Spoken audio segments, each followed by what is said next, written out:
Calibration no longer required, and welcome to another episode of Final Thoughts and Analysis.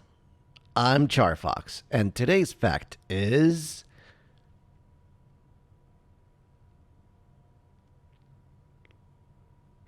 I already told you the last one was that I have secret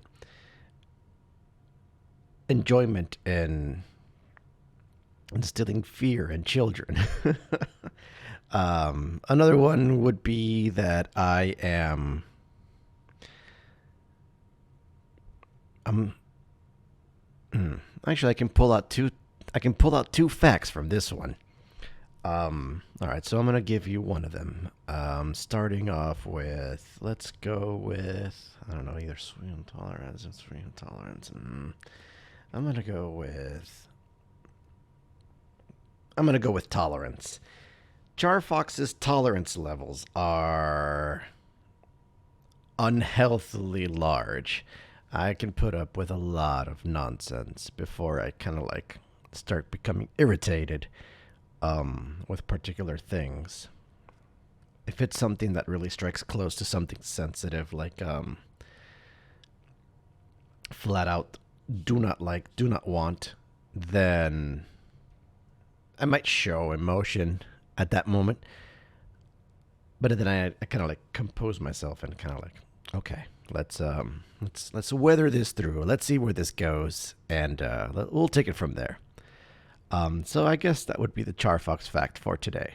My tolerance levels are really high, unhealthily high. Other people will be like, "Are you gonna put up with that crap?" And I'll be like, "Yeah, well, we'll see where this goes."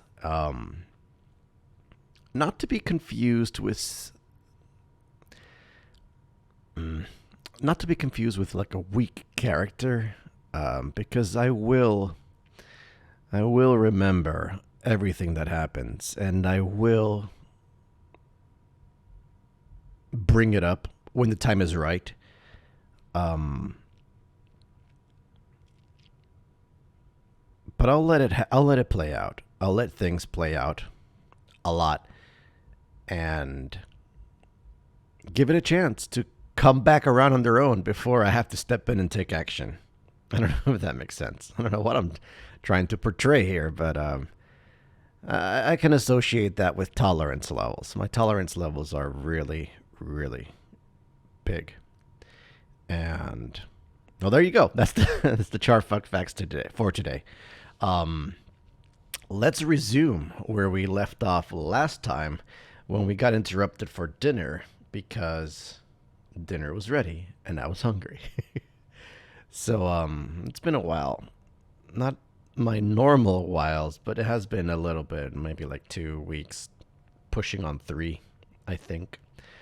Things are getting so blended in, but whatever. Let's resume. Let's go on where we left off previously on CharFox Final Thoughts and Analysis Part 1, a very super short version of that video. I think it was like 15 minutes or something. But in the previous video, I was talking about making connections with progression of songs throughout the volumes, starting off with volume 1, continuing on to volume 2, and then volume 3, and now we find ourselves at volume 4 with the opening songs. I think I may have discussed slightly lightly on top of it, but maybe not fully gone in depth.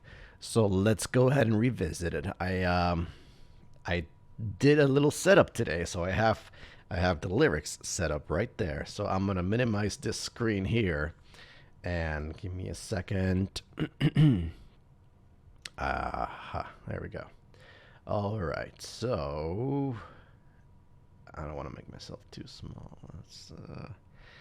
I think that's good. I could take up more of the screen here. All right, now I'll try to keep the lyrics on this side of the page on this side of the page whenever I'm discussing something. I'll try my best to do that. So let's start off with Let's Just Live. I know we talked about it and I was trying to make a connection, but I'll revisit it again and kind of like bring it all together. and refresh everything and have a fresh start with everything. So here we go. Um, so when listening to the songs Volume 4, I got this sensation that there were some key aspects and some key connections going on with particular songs. For example, the opening of every song kind of like developed or expanded upon itself into another segment that was reflected throughout the entire arc of whatever volume that opening belonged to. For example, Volume 1 opened up with This Will Be the Day, I believe is the name of the song. So This Will Be the Day opened up with, I don't know, the lyrics we're talking about. They say you were young and helpless. They say you were just a child, surprised when they find out that a warrior will soon run wild. Prepare for your greatest moment. Your dream is about to flower, and things are just picking up and about to take off, and it's the opening, all right? And Volume 1 was pretty much setting the stage, bringing in all the characters into the view, into the theater, so that we can start exploring and looking through particular things. Also,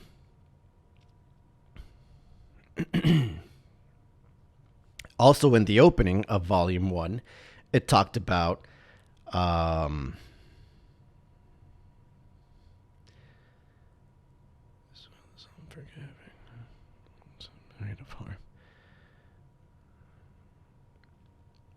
beware that the light is fading. Beware when the dark returns.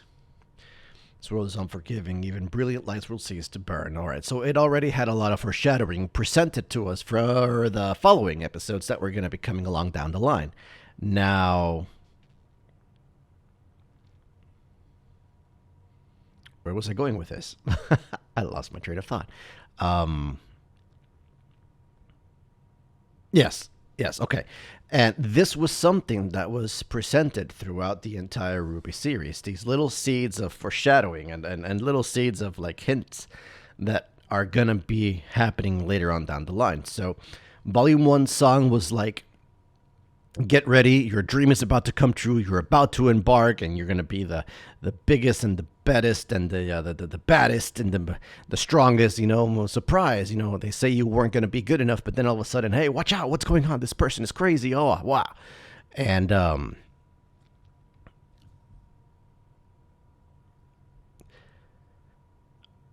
yeah, like presenting the stage basically, and the dreams and the hype of achieving amazing and great things.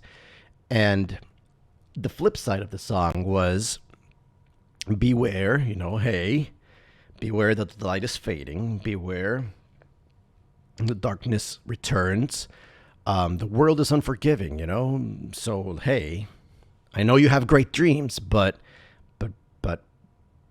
remember that this is the reality, and things could go wrong, and when things go wrong, nobody's gonna like step out of the way. I don't want to associate it too hard with that, but it gives you the sense of like,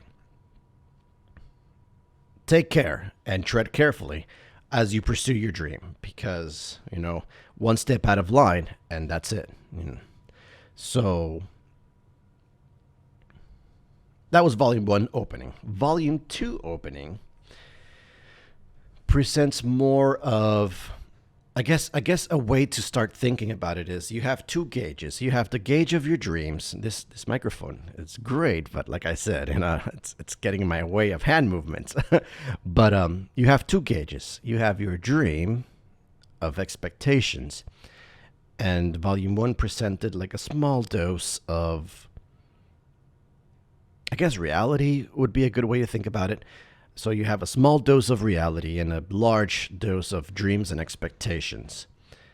In Volume 2, the gauge of reality kind of like raised up a little bit, because Volume 2 opening started off with, and the song Time to Say Goodbye, it started off with, there's a point where it tips, a point where it bends, and we can't take any more.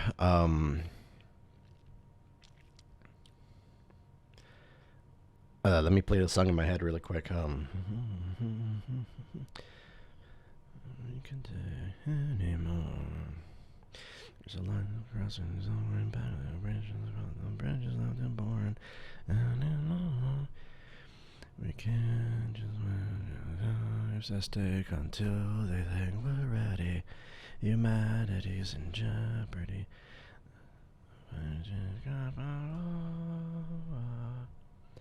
Now it's time to say goodbye. The things we love, we know with some, but no, whether lives is saying to far. Look at her sing, so the peaceful life we always want to know. Alright, so yeah. So, Volume 2 presents the perception of, like, you know, your dreams were like this, your dream gauge was pretty big, and you had high expectations, but as you move on into what life is, then you kind of like start realizing, oh, well, it's not going to work out like that, or oh, it's not going to be the case, or oh, you know, setbacks and drawbacks, and you can't keep dreaming as a kid anymore. It's time to let go of those things and in a harsh, lessony environment, grow up. And that was Volume 2 in a very brief nutshell, because I don't want to keep looking for different veins to explore into this topic. Volume 3 is the realization that things don't always work out as you intended it to, which is reflected on the opening itself. Making a lot of reference to previous songs, you know, maybe it's Red Like Roses, or maybe it's The Pools of Blood. The dying innocent people realizing that in the end you failed to save them. Their dying eyes are wide and white as snow. In other words, they're gone. And then it talks about breaking the illusion, breaking well, yeah, I guess the illusion would be the best word here. Breaking the illusion. Mirrors are shattering. And the pillars that were holding everything up are collapsing. So everything is just coming undone. Everything is just breaking apart. And then we go to where we finally wanted to go, or I wanted to go at least, and start expanding on Volume 4 with Let's Just Live. And it starts off with verse 1 saying, it used to be like a fairy tale. Now it seems like you were just pretending. We'd fix our world, then on our way to a happy ending. In other words, we had dreams. We had hopes. We had things that we were envisioning on how things would play out, which Volume 3 kind of like grabbed it and ground it down into the ground. When Volume 3, the opening of Volume 3 talks about the point that I wanted to make mention here is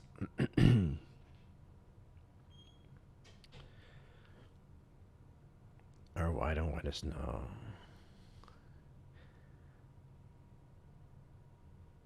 There'll be no there'll be no hero in the end who will rise above, and when it falls, victory for hate incarnate, misery and pain for all when it falls. In other words, no victory for the good guys. In other words, the good guys don't always necessarily win. And that is what the setback, the tragedy that we experienced all in Volume 3. Yes. So, Let's Just Live takes this bad setback, takes this opportunity of disappointment, of failure, and tries to reconvene and regroup and take it as a learning experience and grow from it so that we can start moving into a better direction. We'll get stronger from this. We'll get more tolerant with this. We'll be able to better ourselves with this. And I don't know why I'm getting images of Vacuole from one of the World of Remnants that I just thought about, where it talks about that the people from Vacuo were living a comfortable life, a cozy life, enjoying themselves and basking into the comfort of what they had. And then when other nations that were faced with conflict and adversity and struggle, they had to develop ways to better defend themselves, better improve their technology, better improve their weaponry, their tactics, their military strength. And when these other nations came marching on Vacuo people were like, hey, whoops, what do we do now? And they were subjugated for a while, and then they decided to rise up and retaliate of it. And really randomly putting in real facts and making parallels with our universe and RWBY universe, I also think of this as the similar situation that happened during the colonial era or the conquistador era, in which countries in Europe were far more not civilized, but advanced as far as technology and other things, which part of it was created or these level of technological advances were achieved because of conflict. They had projectile weapons, they had armor, they had they were using metals in protection and weaponry, and all of this stemmed from conflict, from struggle between countries, between I don't want to say communities, but I'll leave it at countries. And when they decided to explore the world and to look for more things, they had naval fleets. And then when they come to the Americas, all we had were canoes made out of logs that we discovered how to burn a hole in them. We had stick spear weapons. No metal armor. No. I guess we weren't able to advance as much because there was just no need, because there was no such strong looming threat as other countries coming in and invading your country, because everybody kind of like shared the same piece of land. And well, they were warring tribes, which I'm not trying to take away from, but there were warring tribes, but the conflict between them were not that vast. The differences were not that vast that made the other one think to themselves, we need to meet up with these people. How were they able to defeat us with this technology? What things did they have and we don't have? Which is what kind of happened in our history. I don't want to get facts wrong here. Technology can be taken and studied and understood. If you're not able to produce it yourself, you can do something that mimics it and makes you better because of it. So situations like that, I would think about castle sieges. There were castles, for crying out loud, back in the old days. What led to it? What caused things like that to take place? We don't really know the exact answer, but we can just infer based on what we have discovered so far. So I feel like I'm going slightly off topic, but coming back and trying to bring it back around here, this conflict that we experienced and the failure and the overcoming of the villains or what we perceive as the bad guys here creates this setting for let's just live. Because it seems like we were just pretending. We thought we had it in our hand. We fix our world and then our way to a happy ending. So we come in, we take care of all the bad guys, and then everybody was happy, and then we did it. And then it turns out here, then it turned out life was far less like a bedtime story than a tragedy with no big reveal of the hero's glory. In other words, it wasn't as simple as we thought it was going to be. The the reality gauge overran the dream, or the I guess the dream gauge. Yeah, it overran the dream gauge, and it overran it in a very hard and ruthless way, where we felt crushed, and everyone was left with this sensation afterwards. Um, and then it continues on and it says, it seems that we weren't prepared for a game that wasn't fair, because we weren't expecting this. We were not prepared for this particular outcome. We had our hopes. We thought we were going to win. We envisioned ourselves just, you know, kicking butts and taking names, but it turns out it's not as easy as we thought it was going to be, or it didn't turn out as we envisioned it was going to turn out.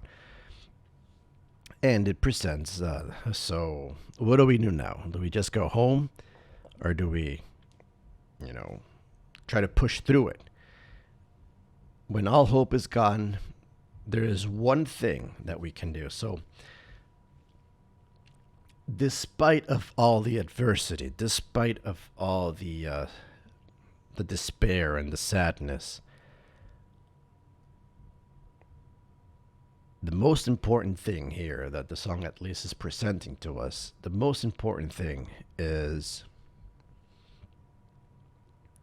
to weather it out. Just put in the effort and try to overcome and align yourself with making it through. Because it is yeah, it's a double because. It is because of this follow through and this commitment to just drive through all this terribleness and hardship that we season ourselves, we train ourselves, we are able to temper ourselves into being able to take this and overcoming it and becoming stronger because of it. And this is the root of what I mentioned earlier of conflict. It's with conflict or with hardship that we are able to temper ourselves and grow from it. Very crude, very basic example that comes to my mind right now would be exercising. If you are a person that has not exercised for a very long time and you're out of shape and you get fatigued easily and it's hard for you to lift weights or whatever the case may be, trying to work out for the first time is really difficult. And it feels like the road is huge and it's going to be a very arduous and difficult task to overcome this road. But at that moment, you're presented with a choice. Do I just give up, turn it in, and call it quits? Or do I decide to push through with it and commit and go through this hardship, go through this difficult period in which I am reconditioning my body into overcoming and tempering it to be more attuned to carry out the tasks that I am trying to carry out. Do more push-ups, do more sit-ups, pull off some pull-ups, lift up more weights, run longer, run faster, endure more. And through this conflict, through this struggle, is how we are able to improve ourselves.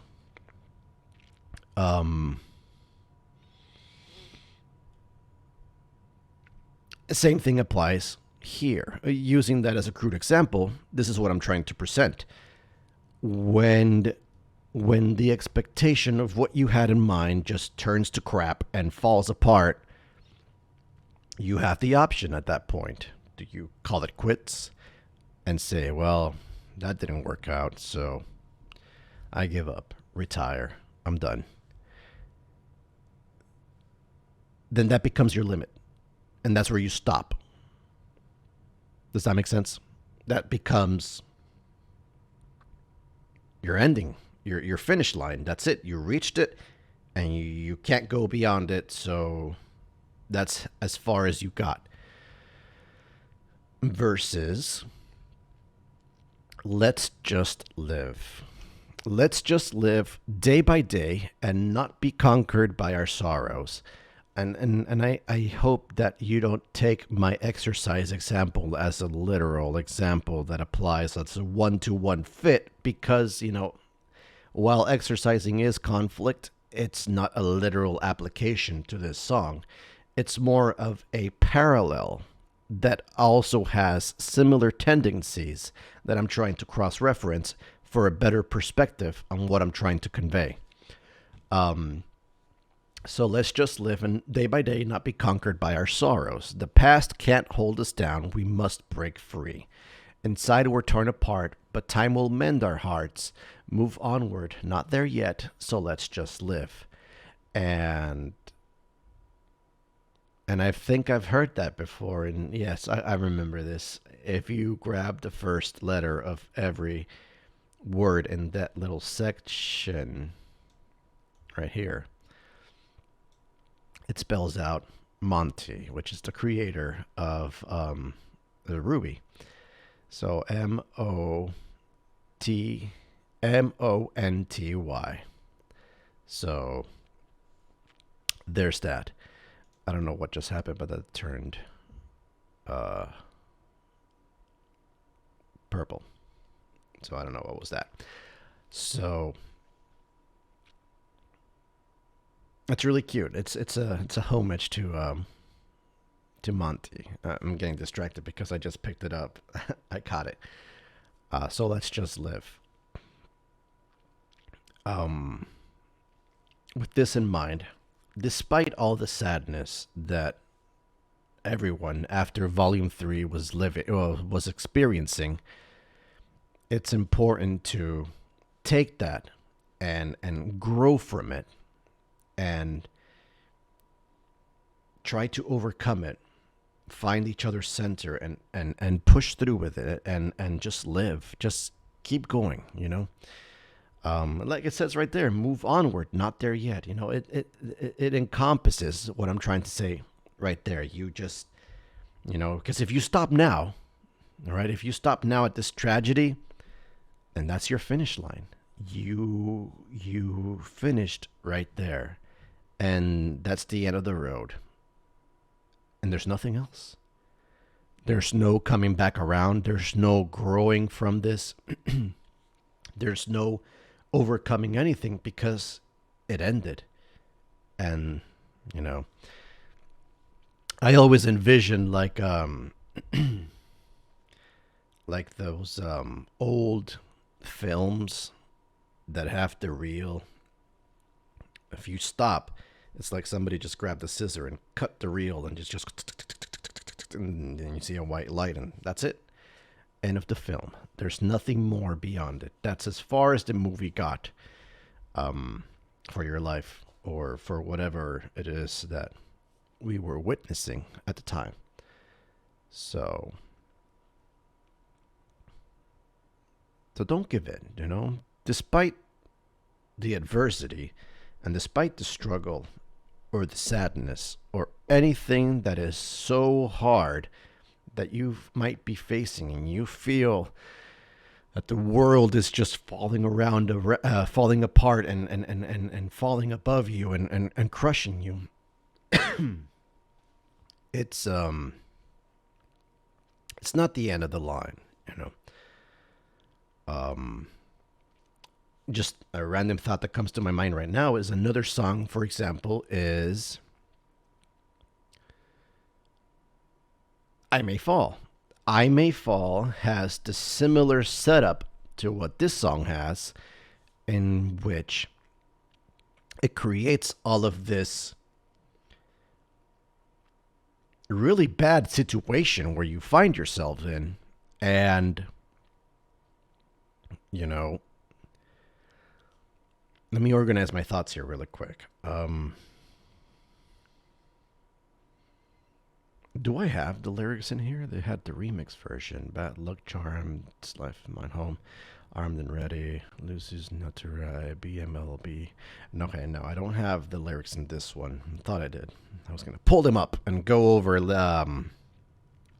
I May Fall. Um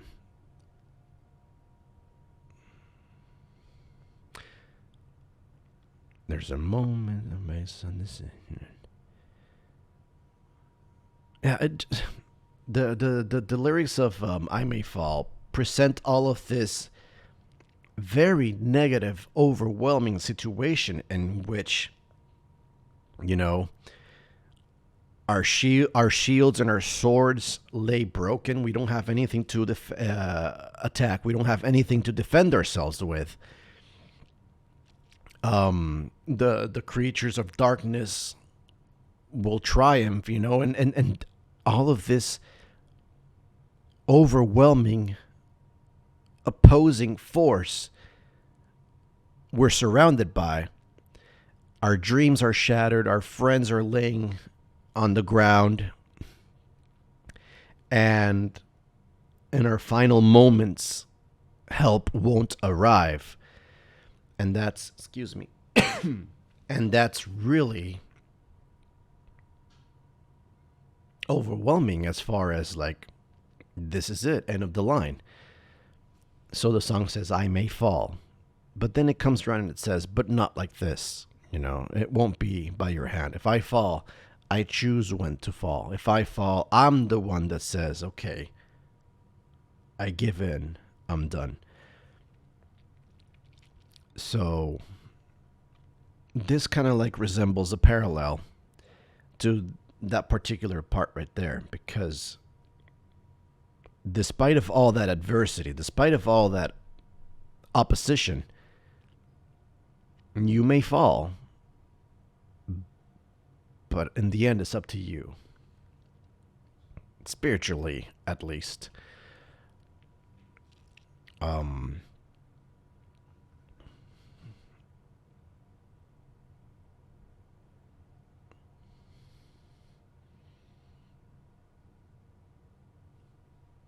Right.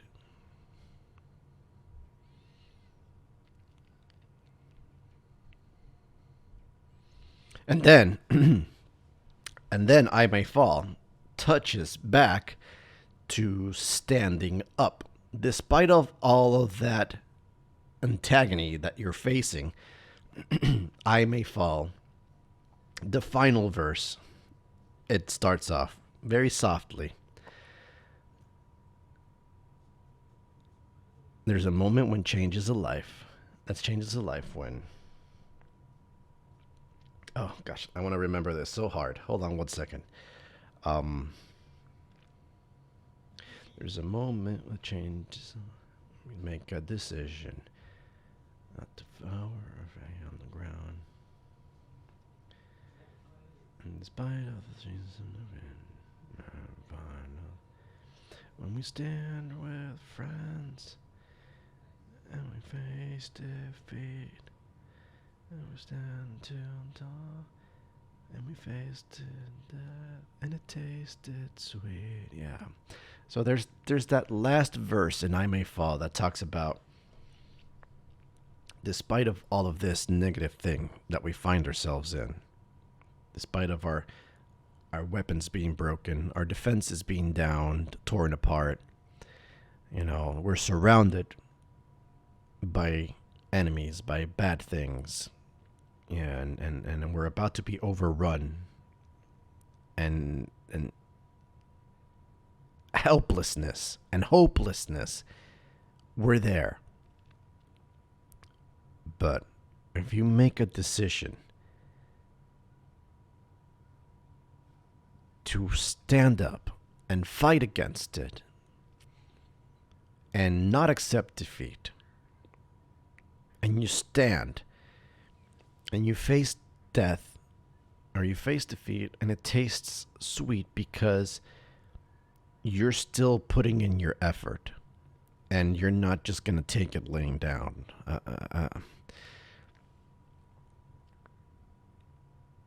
That unlocks a sense of satisfaction, a sense of zero regrets, a sense of whatever I had to give, I gave it. I gave it my all. And if I fell, I fell. I may fall, but I left it all on the table. And zero regrets. It's the point that I'm trying to convey. And that's why it tastes sweet. That's why it feels like, in the end, you are the victorious one. Even though you may fall, you still are the victorious one. Because you left it all out on the table. You gave it your maximum effort. And that's one of the reasons why I really like I May Fall. And also, bringing it back to this one, you know, you have the choice. Do you just turn in the keys and say, okay, well, no. Well, it's hopeless, it's pointless, I'm done, so whatever. Just walk away, and I let it be. So, Or do you say, no, I am not going to be defeated by this. I am not going to give in. I will find my inner strength, and I will temper myself and push through this and overcome. And how do you do that? By just living. So going back to the song, wow, hold on a second. How long have I been recording for? Let's see here. Well, that's 30 minutes, and I've only gone into the first chorus. Jeez, this might be a long video. But let's resume. Let's continue over here. Can we get back to a happy place? We've suffered so much pain and sorrow. After yesterday, is there any way we can trust tomorrow? Will we go through life filled with strife like it's torn and tattered? Can we keep this up when we all know that every hope has shattered? Again, this is kind of like making a calling reference to I May Fall, and presenting the points that I was mentioning earlier, as in we've gone through something really difficult, really heart-shattering. What do we do now? How do we overcome this? How do we emerge on top from this destructive tragedy? And I'm going to make a small pause right here because I have to go to the restroom, so please excuse me.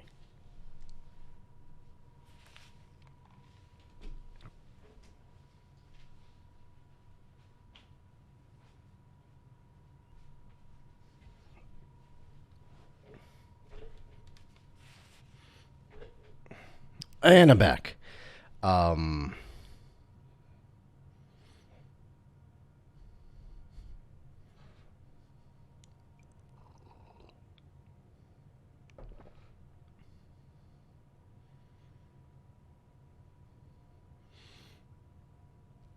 Okay, I'm just trying to remember what was the last thing I was saying. So, despite that terrible situation and tragedy,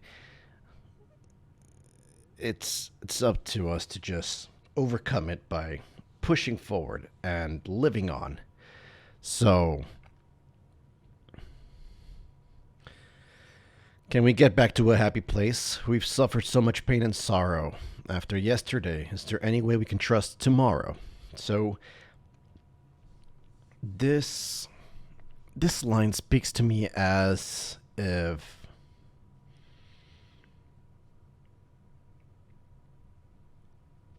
oh man, I'm thinking about that other song.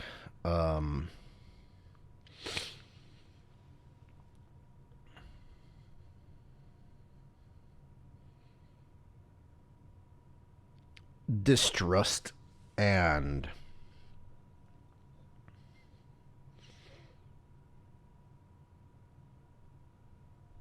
I'll come around it in a little moment. But trusting tomorrow, when you've encountered a very bad event in your life that has really caused grief and sadness, it kind of like your body automatically wants to avoid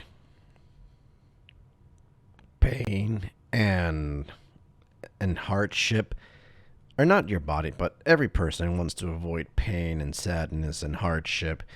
So we tend to protect ourselves. Voluntary and involuntary things. For example, you trip and you're about to hit the ground. First thing you do is kind of like put your arms out. Or you see something coming towards your face, you kind of like flinch or put your hands up to block it. Um,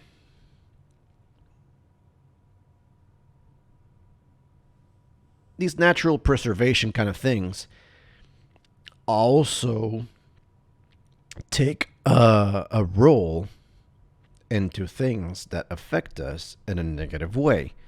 For example, I trust this person. I share with them very sensitive personal information, and that sensitive personal information gets mishandled and misused and gets turned into a weapon to be used against me later on down the line. And this kind of thing happens a lot in life.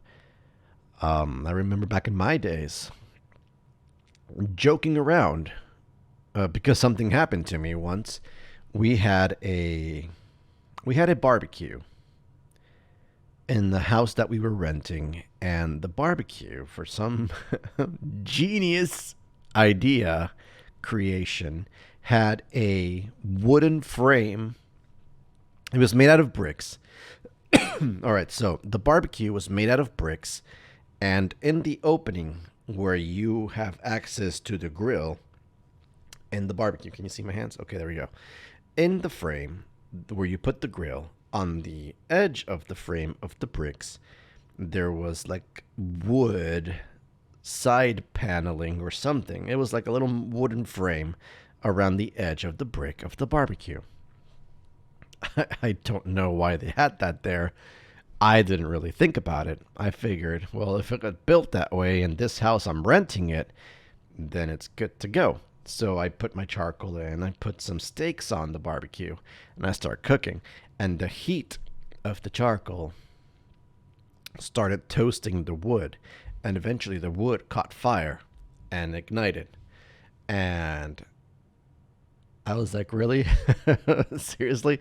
So I just grabbed the hose, I pulled off my steaks, and I kind of like watered the wood a little bit and called it good. And then the next day, I told some co-workers about it, um, in a joking manner, like, oh man, I was cooking some steaks the other day, and I don't know why, but it has like a wooden frame around it, and the wooden frame caught fire, and everybody's like, seriously? And I was like, yeah, it's just this big flame of wood burning on my barbecue. And they joked around about it, and we were making fun about it. But then later on down the line, the story evolved and got embellished to the point where it became CharFox almost set his house on fire when he was using his barbecue. I don't know why it got to that extent. I'm guessing my story wasn't funny enough, so they had to add some more details or exaggerate some particular items of it. And that eventually created a very negative image of me and kind of like tarnished a bit my character. And there were some consequences because of it. Because of that story, when I proposed the idea to have a barbecue the next Morale Day, it was thought of, or comments came my way that said, I don't think it's a good idea, CharFox. I mean, you're going to set the base on fire. And I was like, what? Where did this come from? because the opinions were created. And, you know, that lesson, in a way to self preserve myself and protect myself, I became a very private person and a very personal person where I kind of stopped sharing details of my personal life. And that way, that became the best solution in my eyes at the time to avoid exposing myself for attack points against me. And was it good? Was it bad? It had its pros and cons. Pros: nobody had anything to ever use against me ever again. Cons: nobody had the opportunity to get to know me, the real me, at all. And so, was it worth it? I don't know. I don't know if it was worth it. Maybe I could have met different people that I was introduced or that I came across. Maybe we could have striked it up or having an awesome relationship with each other. Maybe we could have achieved so many different things. How many things did I protect myself against? I don't know. I don't know because I never gave it a chance to happen. So I don't know. I don't know if it was a good call. Did it provide the end result of what I was trying to achieve? Yes. But the question that is cliche, but it holds weight here: at what cost? I don't know. I don't know at what cost I was able to protect myself. Grabbing that experience and putting it back in here, is there any way after yesterday to trust tomorrow? I don't know. It really depends on the person. I took the path of not trusting tomorrow. I took the path of not giving tomorrow a chance. And I took it away. And no more chance for tomorrow. Because that was a bad experience. And I didn't like the comments and the other things that ensued after that particular event. So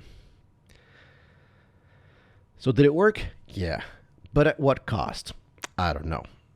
Maybe I could have connected with somebody else out there and be like, man, this freaking frame, brick and wood, and then the barbecue caught fire and it's like crazy.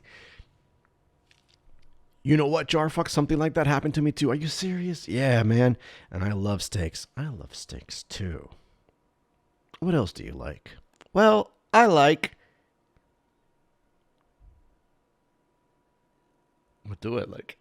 I'm trying to make a connection here.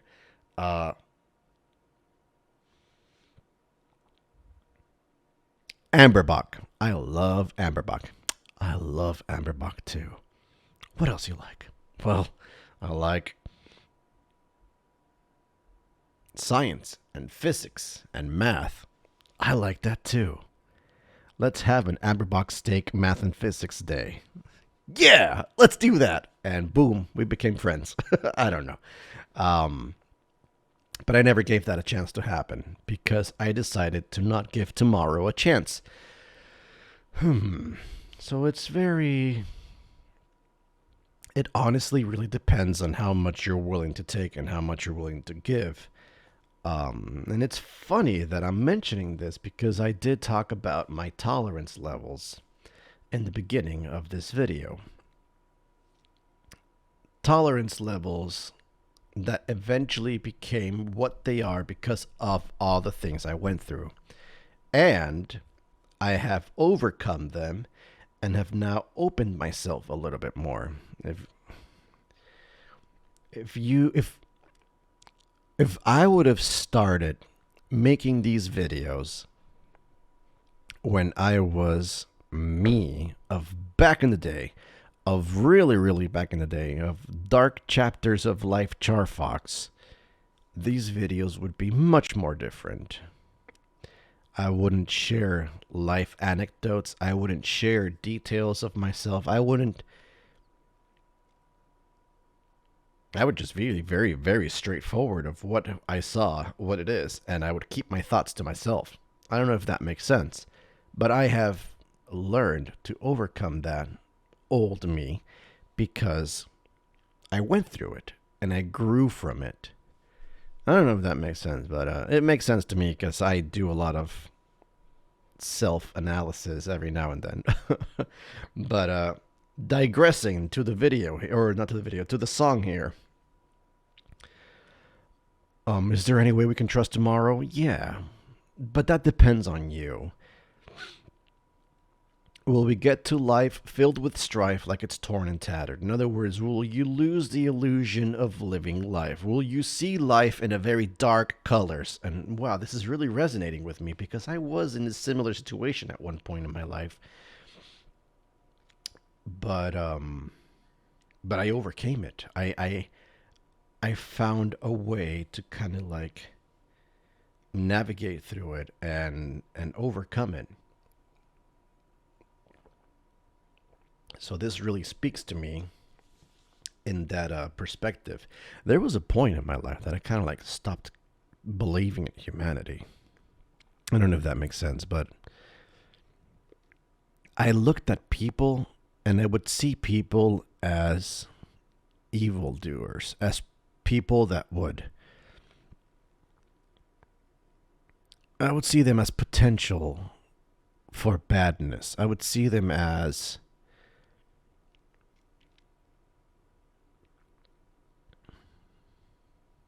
what they could do if they could do it. And it wasn't pretty. It really wasn't pretty. I was really distrustful. I was really apprehensive of others and I had walls around me as far as letting people into my personal life. But I don't know, I feel as if I've grown from that. I feel as if I'm going back to the old me of how I used to be when I was in high school. And I don't know, when I read this line, can we get through life filled with strife? Because life is a conflict. I'll tell you right now. I mean, unless you live by yourself, surrounded with people that you love and care, and you're all in your own little bubble, and there's no way nobody else can get to you to contest your thoughts and ideas. If you live in this utopic place, then life isn't filled with strife. But considering how we actually live, based on what our society is, we will always encounter strife. Even for the most mundane, simplest things, we would find ourselves in a life full of strife and conflict. Because everybody has their own thoughts, everybody has their own perspective on things, and everybody always has their own ideas as to what they believe in, how things should be. And between all of these things, there are the absolute truths or facts. And it's a conflict. It really is. It's a conflict of ideas between one person or the other. And if they do not have the capacity to push and yield on key points, then this difference of opinion can escalate into other things, and the conflict will grow, and eventually we'll just have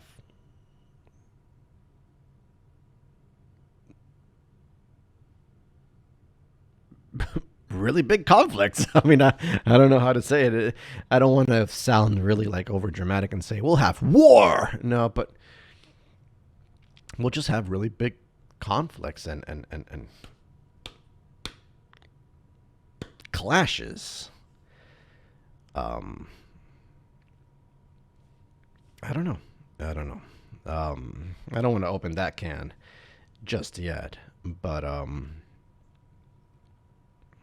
yeah. So we're trying to get at least. Let's go back to the song. I always get sidetracked here. Let's try to get back to the song here. Will we go through life that's filled with strife, like it's torn and tattered? In other words, will life lose its meaning, its value, its beauty? Torn and tattered, it's just crap. This life is crap. It's broken, it's tattered, there's no beauty in it anymore. This wall is discolored.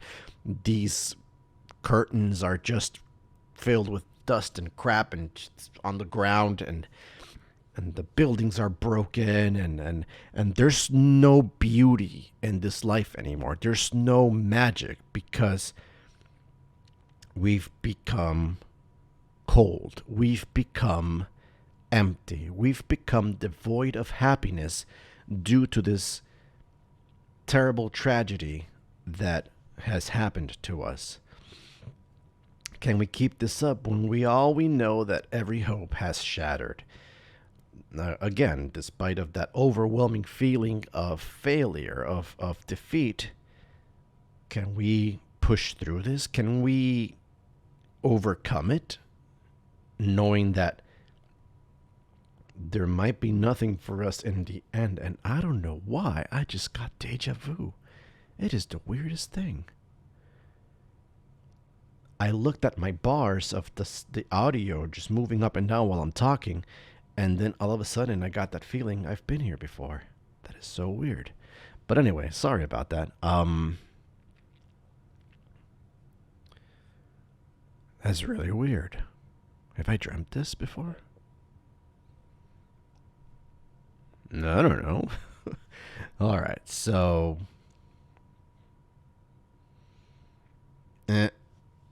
okay, so that's CharFox resetting his brain. So, despite of things being taken away from us, despite no hope being left for us, can we just keep going? Can we? Let me tell you, the answer is yes. And this is just me talking on a one-on-one level. The answer is yes. We can keep going on. We can keep moving forward. We can keep progressing through things as long as we give things a chance. As long as we say, today is today, tomorrow will be tomorrow, and yesterday was yesterday. As long as we don't blend those lines and think of yesterday as blue, think of today as, I don't know, yellow, and think of tomorrow as, I'm going to put tomorrow blue, yesterday yellow, and today green. I don't know. I don't know why I mixed it up like that, but tomorrow is blue, today is green, yesterday was yellow. If we keep those colors contained and treat them to what they were, that they switch colors as they move into the different shades or into the different cells, then we are able to take experiences and knowledge from these days and apply them into our life and be able to keep pushing forward and keep moving on. But the moment that we start treating today or tomorrow as yesterday, we put a little bit of yellow in there, and now we have this neon green as today, and tomorrow we have this green. So today and tomorrow are starting to look very similar, but then we take away some of that blue because we don't want to give things a chance, and now it's turning into yellow. And then the colors start blending, and then everything becomes a solid color. At that point, we find ourselves lost because everything is the same. Everything feels the same. Everything becomes numb. Everything becomes emotionless. Everything becomes cold and broken. And then at that point, we find ourselves in really big danger because there's no hope. We're now in the sea of crap. In the sea of everything is the same. Everything is the same color. Because of yesterday, I have today, and that's the same. That's going to be the same tomorrow. Nothing is going to change. And then we're really in danger at that point. So, best thing to do is to not allow that to happen. To not let yesterday be the stage for tomorrow, because then you will no longer have it today. I hope that makes sense. But going on with the song, the lesson isn't new, that some dreams just can't come true. When it finally falls and the battle's through, when our faith is gone and there's nothing left to lose. The lesson isn't new. That tells me as in it's things that we have experienced before that there is a chance that we come across or we've seen happen around us. When you really want something and you put a lot of effort into it, but it just doesn't quite work out, it happens. It's not a new lesson. It's reality. It's what you want versus what you achieve. And it shouldn't be taken into a negative way because a lot of success usually happens with repeated failure. And I can quote a lot of things about this, but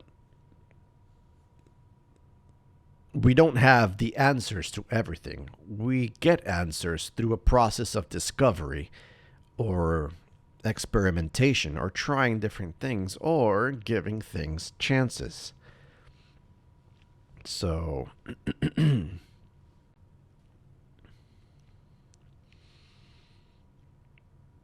yeah. So let me go back to the chorus. Let's just live day by day and not be conquered by our sorrows. The past can't hold us down. We must break free. In other words, don't paint the same things the same. Don't paint all the days the same color. Don't let the past start bleeding into today and into tomorrow because you'll end up with everything being the same color and monotone. It just pulls you in. The steep becomes steeper. Or the slope, excuse me. The slope becomes steeper and you fall faster and harder. All right. Then we move on to the bridge when it feels like there's nothing worth living for. Everything is broken. The light's not there anymore. And the story takes an unexpected turn. A friend is suddenly gone. We can cry our lives away. But if they were here, they'd say, go forward, you must keep moving on. And that is extremely touching because that is a definite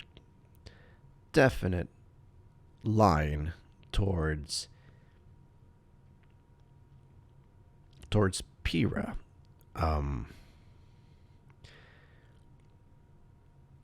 Yeah, the light's not there anymore. It's gone. Brilliant lights will cease to burn. The story takes an unexpected turn. A friend is suddenly gone. You could cry your life away. You could just find your finish line right there and stop at that point. But it says, if they were here, they'd say, go forward, you must keep moving on. This is not the finish line for you. This is not where your story ends. This is not how far you can go. You still have room to grow so much more. So don't stop here.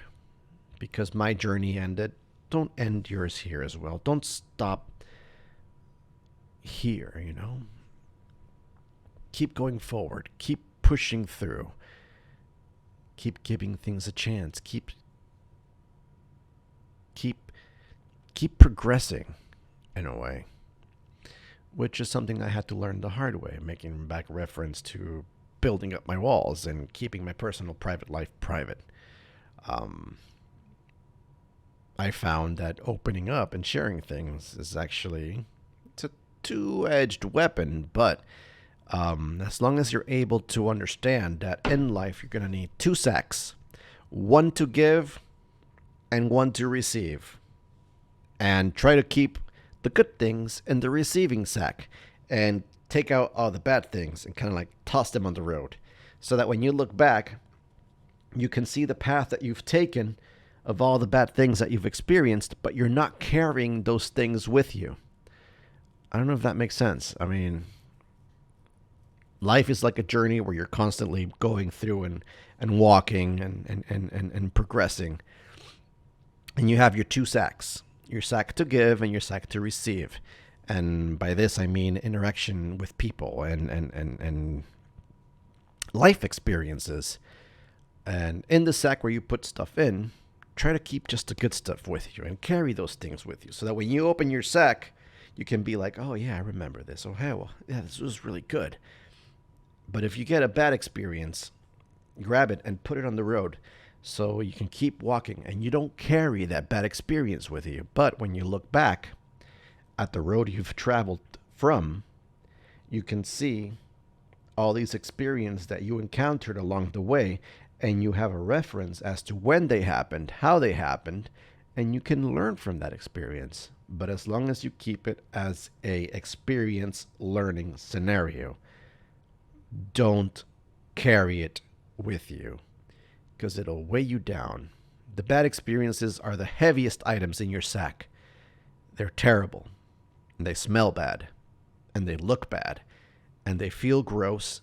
And if you leave them in your sack for too long, they're squishy and they're rotten and they will contaminate all the other good experiences in your sack.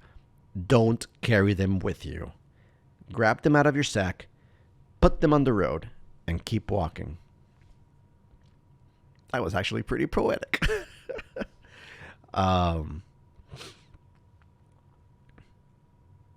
don't know. I hope I hope I'm making sense with that, because I don't know. Go forward. You must keep moving on. So let's just live day by day, just one day. Let's forget about our problems. Let's fall in love with life and just be free. The sun will never fade. The night won't steal our day. Let's just dance and love, and let's just dance and laugh and love, and let's just live. And there's that one. So let's keep it going here. Like morning follows night. This song this song had a particular part that I'm remembering that sounded really cool. CharFox, hey, here's a bonus CharFox fact. CharFox really appreciates particular notes in music that sound really good. And this song had one of those particular moments that really made me go like, wow, that's really good. And that particular moment is right here. I'm going to scroll just a little bit forward here. Right. You know what is that? Here we go. It was right here. When the song switched, the notes. When the song's notes, when the music notes go from spending time, that switch, that change in music was really pleasant for me.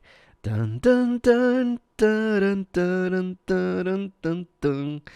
And that was really cool. I really, really enjoyed that musical change right there. Da, da, da. So I just had to throw that comment out there because it was really good. I liked it. In fact, I'm going to play it really quick. Yeah. You didn't see anything personal, so you're good. So let's just really quickly pull that up here and here and here. And I'll edit this because I just need to listen to this one more time because it was so good. Oh, and it also has... Oh, that's loud. And it also has drums, which is an extra thing that's really cool. The dum dum dum dum dum. That was a really cool song, but I'm just gonna put it right where it goes, right there, because I just gotta listen to this again. Here we go. Spending time counting. Oh, I love it. Spending time is that change. It's so cool. So good. Sorry about that. Let's go back to what we're trying to do here. Spending time. Oh, so good. All right, so this is clearly a Blake and Son song because, hey, the lyrics are saying it right there. Is my screen up here? Are we good? Yeah. All right. So,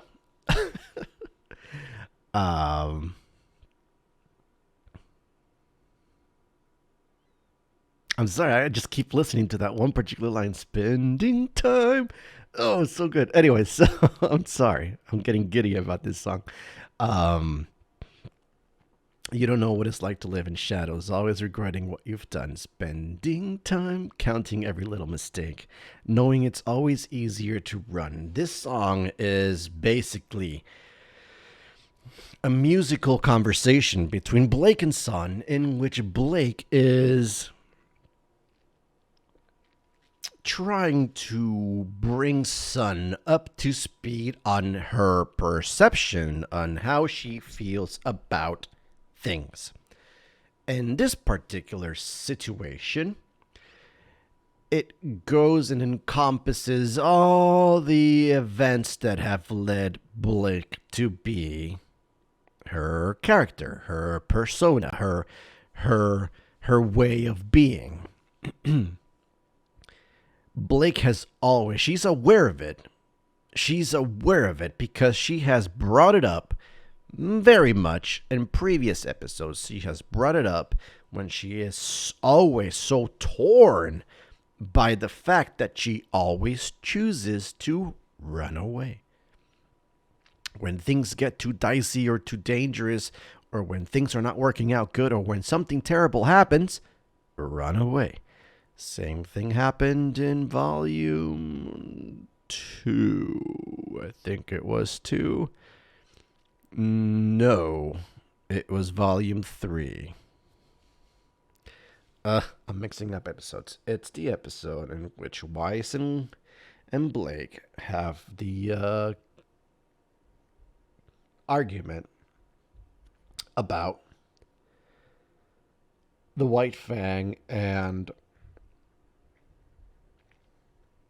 criminals, and yeah, it was volume 3 because they were talking about Son, and Son was there. Okay, volume 3. I'm centering myself here. Volume 3. So in volume 3, Blake runs away because she had the conflict, and she exposed that she was a faunus, and knowing it's always easier to run. I don't want to deal with this. I don't want to face whatever consequences might be coming my way. Maybe there's none, maybe they are. I just don't want to deal with it, and I'm gone. Poof. And she even makes mention of it, that even her semblance is about running away when she's talking to Son. Was it to Son? No, it was to Yang.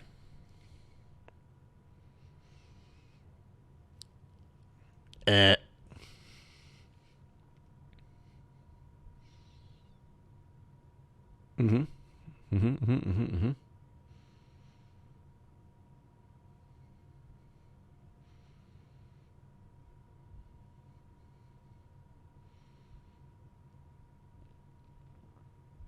I don't remember. But anyway, she's talking about that her semblance is a form of running away. She leaves a shadow clone of herself behind, and she runs away. So she feels that this is the only choice that she has based on her life experiences with things that she's dealt with and experienced as she came forward and other stuff. Son is trying to provide a different line perspective Because when we see life through our eyes, we only see what we see, and we have a very linear perspective on things. When we interact with other people around us, they present to us their perspective on things and how they see things, and then we have a comparison of sorts. And let's discuss. So Sun comes in and he says, you don't have to spend your life looking backwards. We've been through this over and over again. You can't just wish it away. The past is the past. It will never change. That was before and this is now. And when we have a chance to make it better if we try.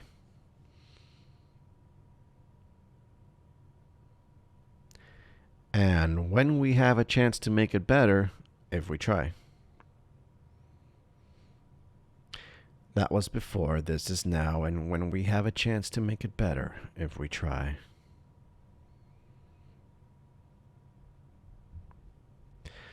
That was before, and this is now, and when we have a chance to make it better if we try.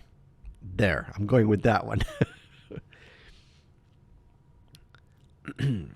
So Blake is clearly torn and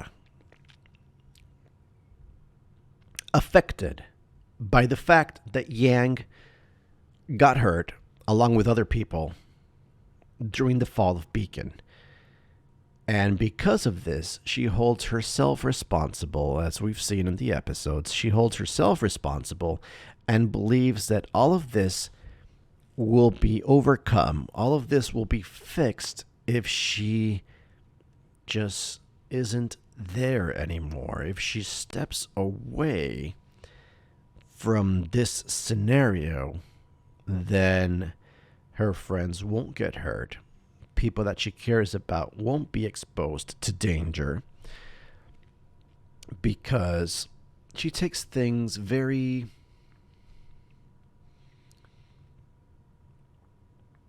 I don't want to say personal, but she feels responsible for things that have to do with her or things that she's been involved in.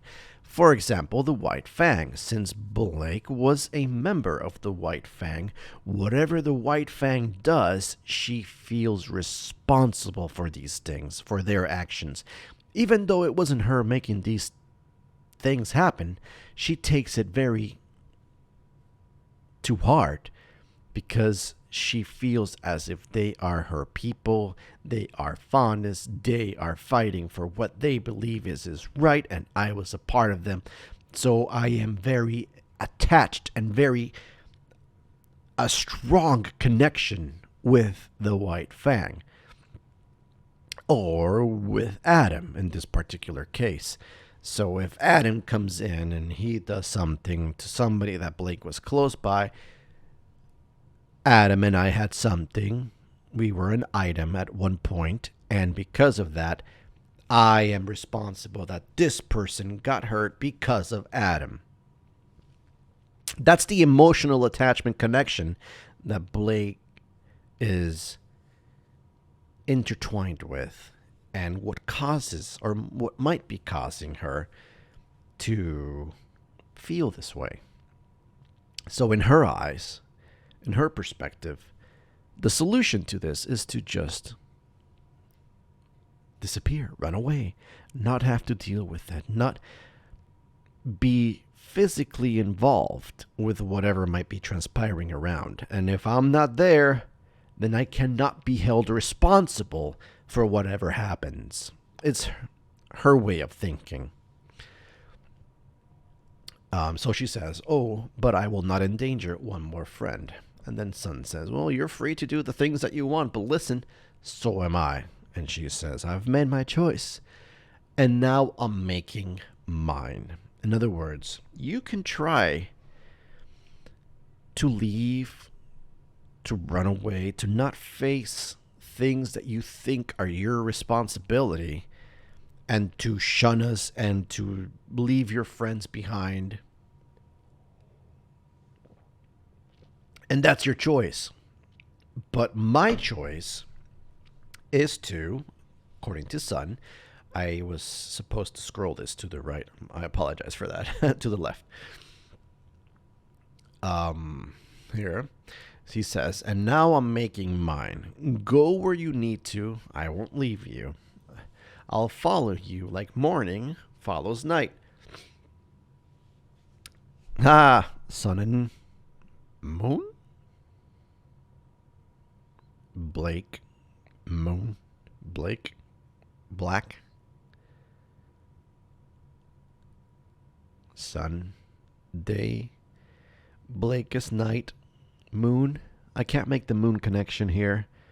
I want to, but I can't find something to hold on to. Sun and moon. Blake. Light and dark. Black and yellow. Yeah. So I will follow you like morning follows night. You can run till your pain's through. One thing I won't do is to let you go alone to face the fight. All right?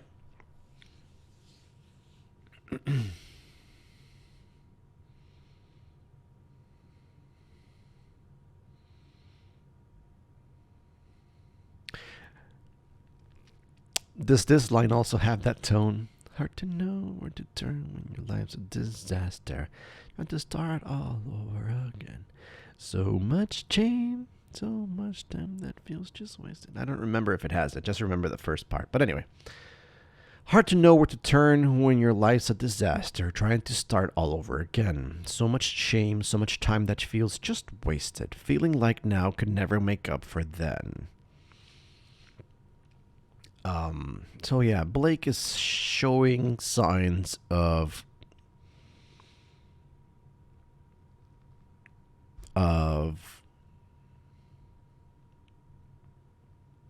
not despair, but the word I'm looking for is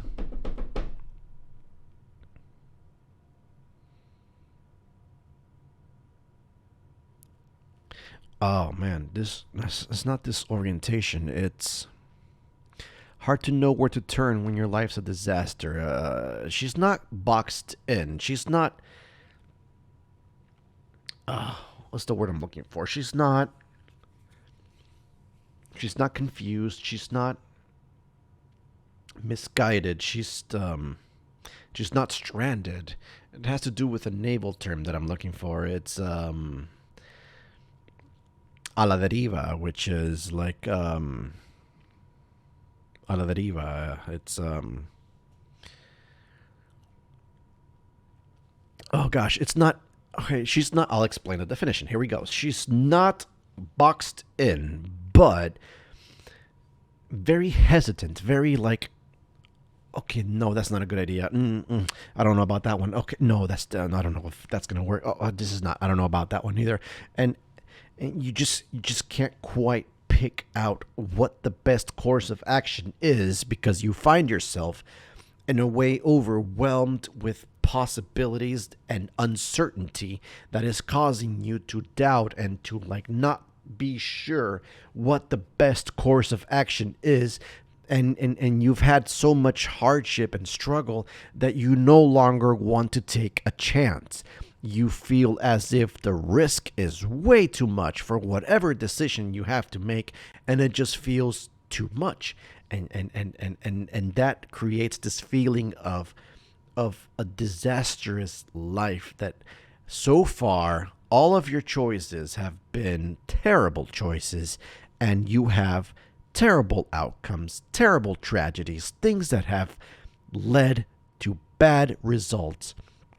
So right now, you just don't know what to do. You find yourself caught in this, I don't know what to do, because everything seems like it's going to end up like everything else.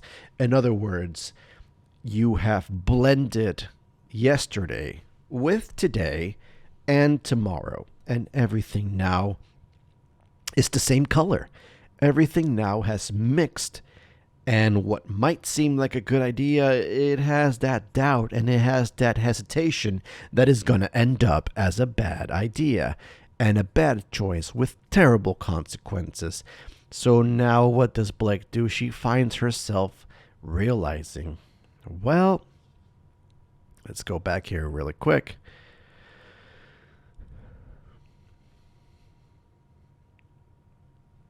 Knowing it's always easier to run instead of taking that chance, instead of trying to see, well, let's push through this particular line. Let's go ahead and align ourselves with this path and let's make it happen. What happens if it turns out to be bad? Well, we'll deal with it. I don't know about that. Let's take the option of not taking an option, and I choose to not choose. See you later, bye. Pew. And you run. You leave things as they are, and you just get out. That's where she finds herself right now.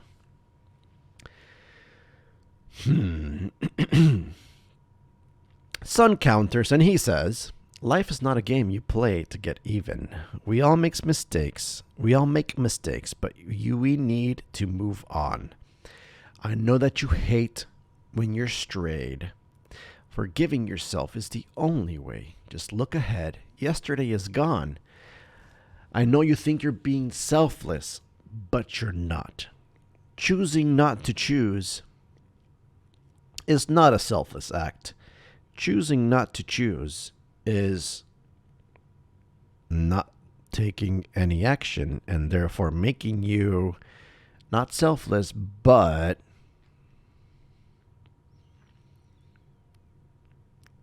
I can't think of the word. It's not useless, and it's not.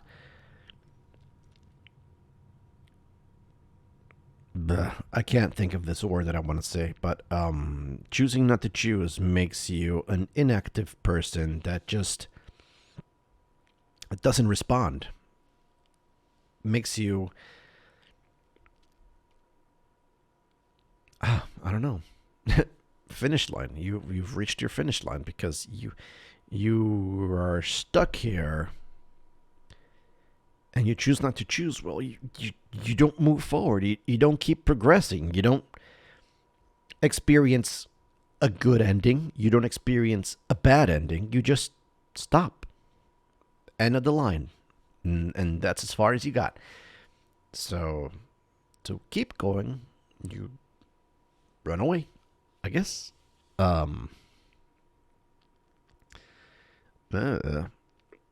So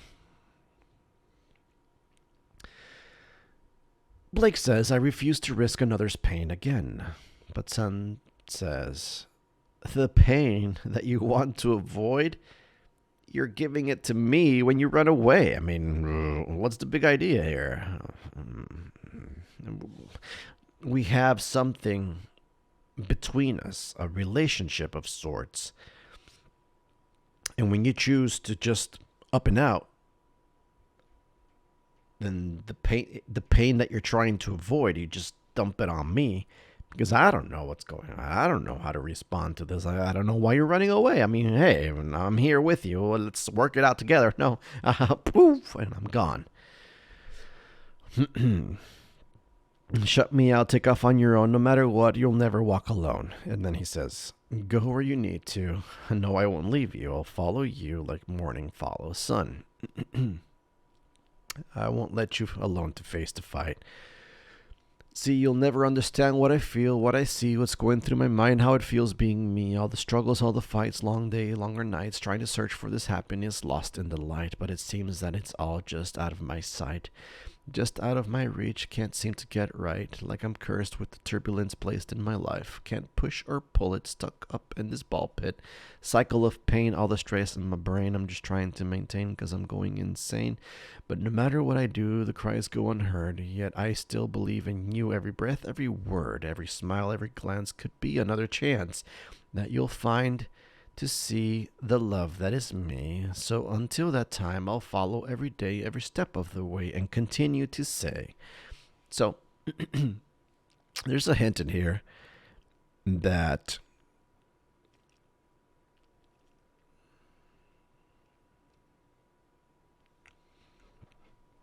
Sun is being torn by these emotions that he's experiencing when Blake just goes and he's left behind trying to figure out and pick up the pieces.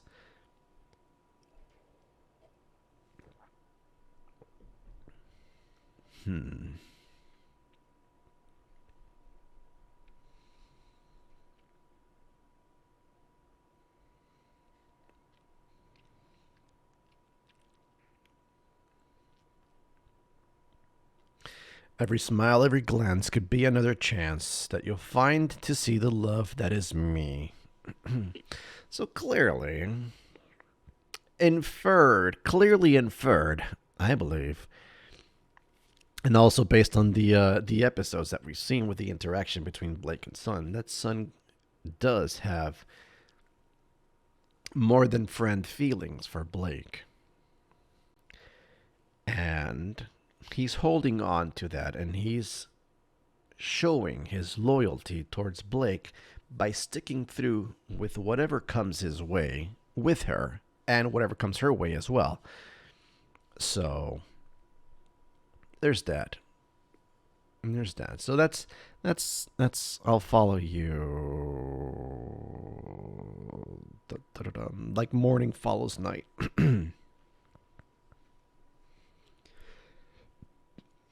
Excuse me. Bad luck charm. Oh, I remember. I remember this song. This song is funny because I was gonna say that it sounds like I was.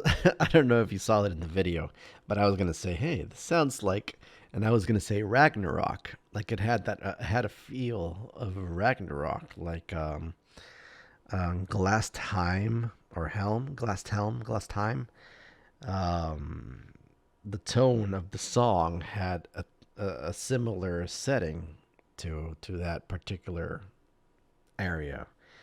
And as soon as I said it, it sounds like, and the song started, pain. So I just thought that was funny. It sounds like pain. Um, I don't know what this song. Pain is your reward for being near me. Fate won't be your friend when I'm around. Blame me for the tragedies that follow. Grave the situations that surround. I'm a harbinger, I cannot lie. I will change the color of your life. I don't mean to bring you pain, but I will, just why I can't explain. Pain, fate, blame, grave. PFBG is your reward for being near me, won't be your friend when I'm around me. For the tragedies that follow, the situations that surround. The situations that surround is your reward for being near me. For the tragedies that follow, won't be your friend when I'm around.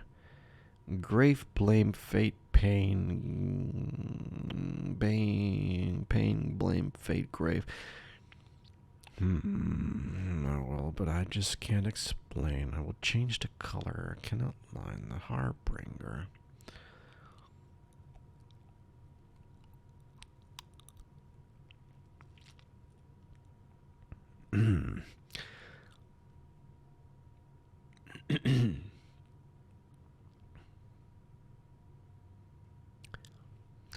I am not sure about this song. Pain is your reward for being near me. Fate won't be your friend when I'm around. Blame me for the tragedies that follow. Grave the situations that surround. I'm a harbinger, I cannot lie. I will change the color of your life. I don't mean to bring you pain, but I will. Just why, I can't explain.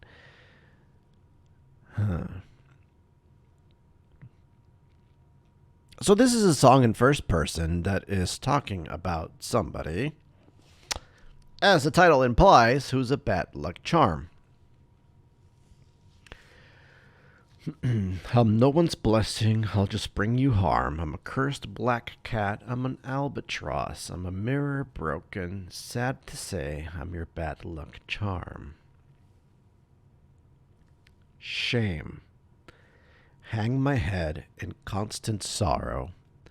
Rain on every day you need the light. Strain to see some fortune in tomorrow. Bane is what I am to every life. You should trust one thing, take my advice. If you linger close, it's a hefty price. You and I are not the same. You don't want the burden of my name.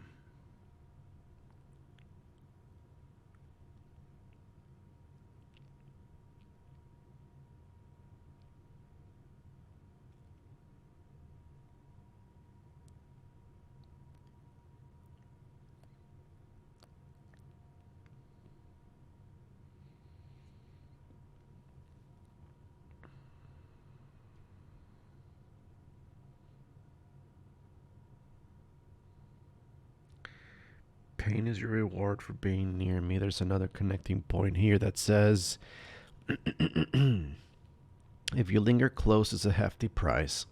So if you're close to me, it makes two mentions of that. If you're close to me or if you're near me, pain or a hefty price.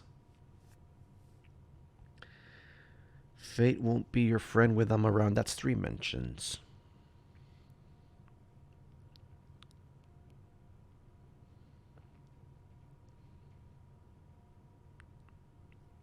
You don't want the burden of my name. What's your name? What's your name?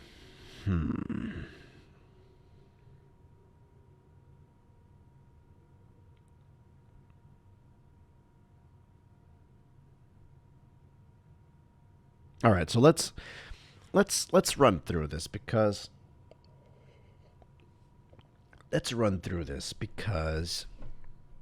I'm not making the connection here. When did this song play? Ban. Da da da da da da da da ban. Ba da ba ba da ba ba bum ba ba bam. Ba da ba ba ba ba ba bum bam. Ba ba ba ba ba ba bum. Ba ba ba ba ba ba ba bum ba bum bum.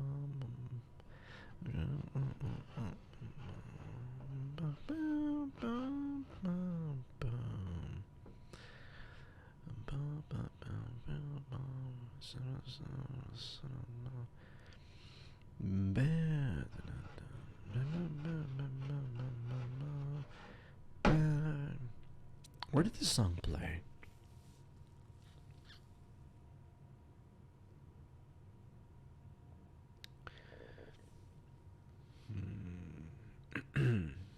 Who is this bad person? But this person isn't bad because if you listen to the lyrics, it's kind of like it's trying to warn whoever he's talking to, like, hey,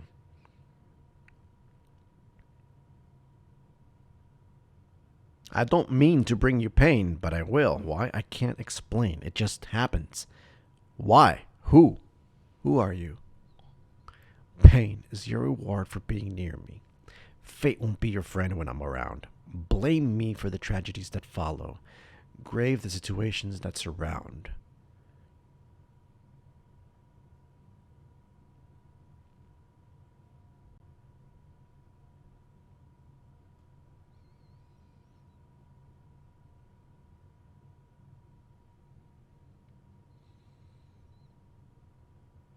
Hmm.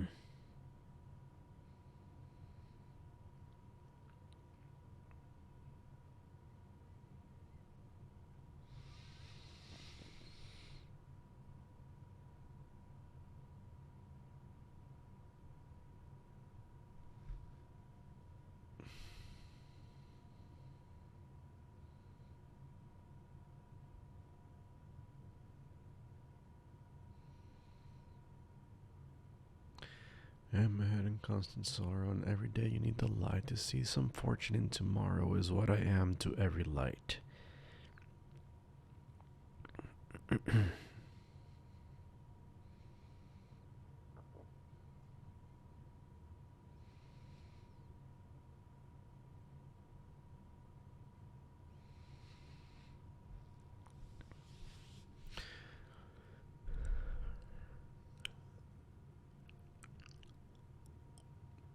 What was explains some of the most massive numbers cars.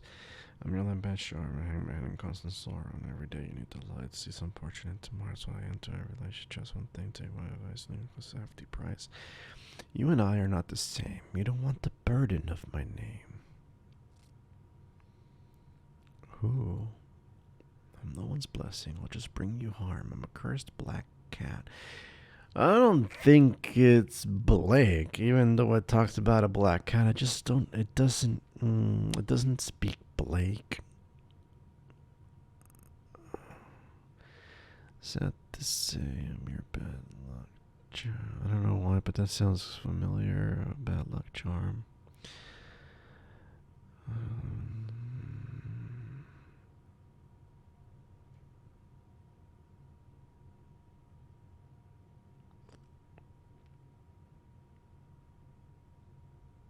Crow! Crow! It's Crow! It's Crow! It's Crow! This is about Crow. It's Crow! It's Crow because he said, sort of a bad luck charm. Why weren't you with us, Uncle Crow? Why were you always away from us? It's better for you if I stay away. This is Crow. This is Crow. It's Crow. Why? Why is Crow a bad luck charm?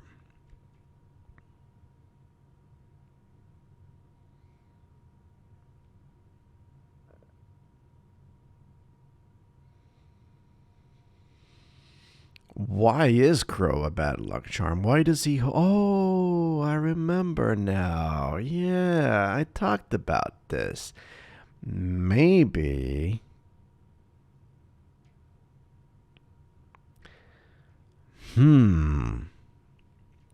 Why is Crow a bad luck charm?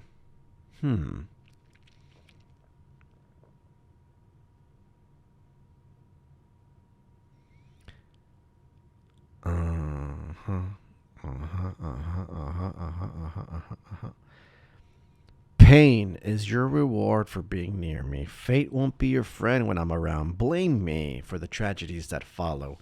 The only tragedy I can think of at this point in time that has happened to Crow is the incidents that took place in his team with Summer Rose.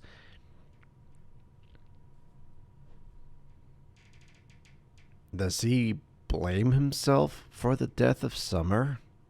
Is there any connection here that we should be looking at, exploring? Was he involved in that incident?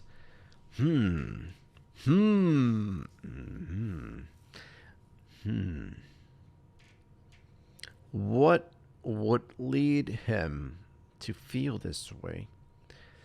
Clearly it's something huge. It's something huge because if we start studying Crow and connecting the dots here in this song, he is constantly consumed with alcohol. He's constantly trying to drown away his sorrows.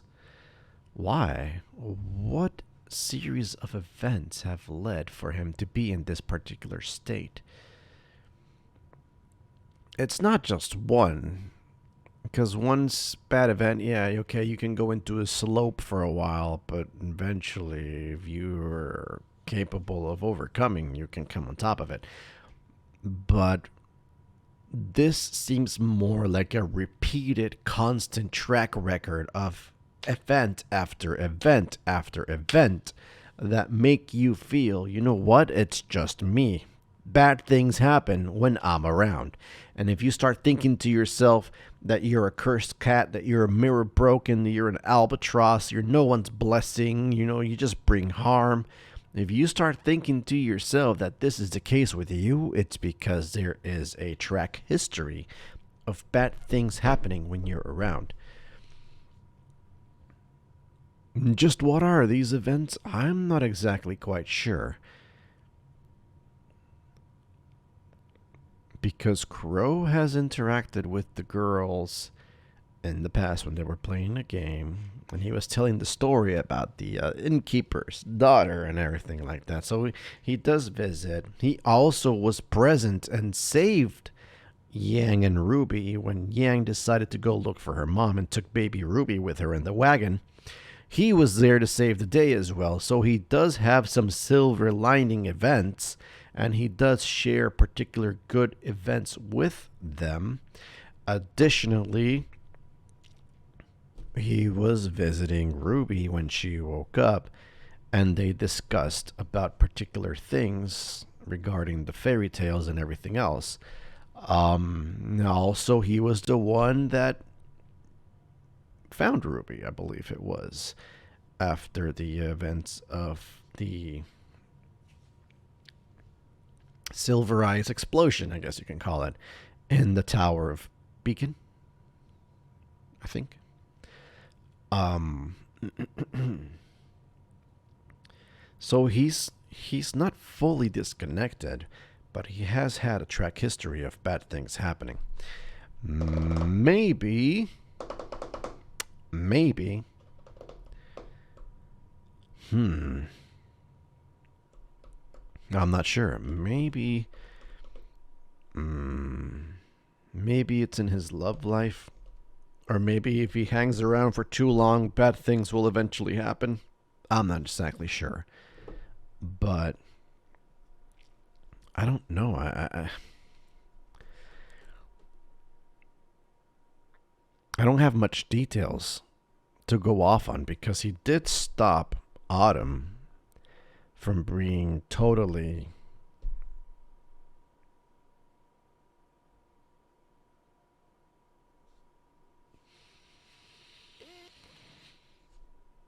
from having her maiden powers totally ripped away from her. He was able to overcome or step in and stop that from happening, but I don't know. I don't know. Crow has like a mixed.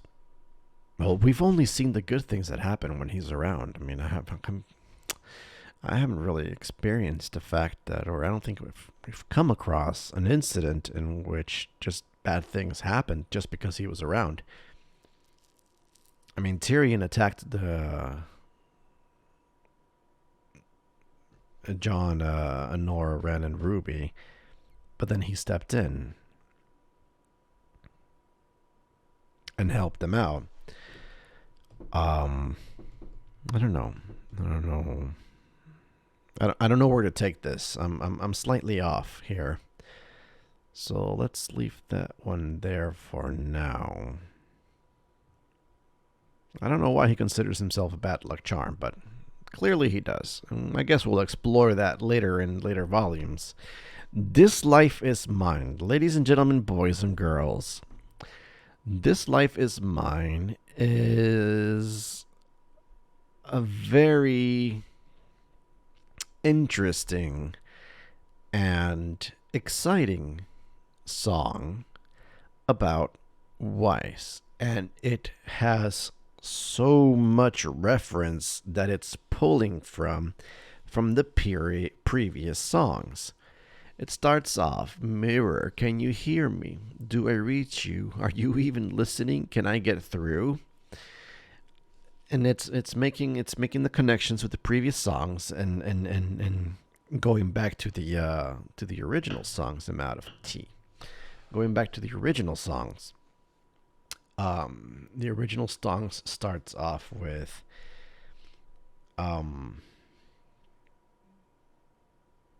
"Tell me something, mirror, tell me something. Who's the loneliest of all? What do I see behind me? Can I stop the fall? Can a heart turn to stone?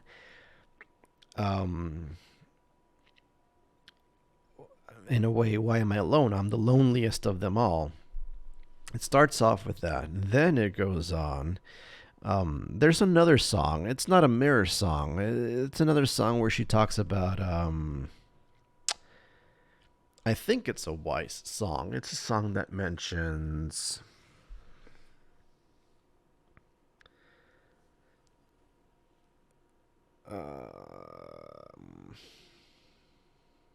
It's a song that mentions.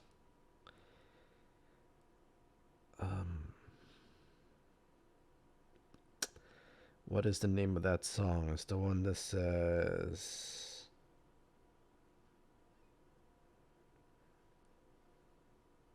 Mm.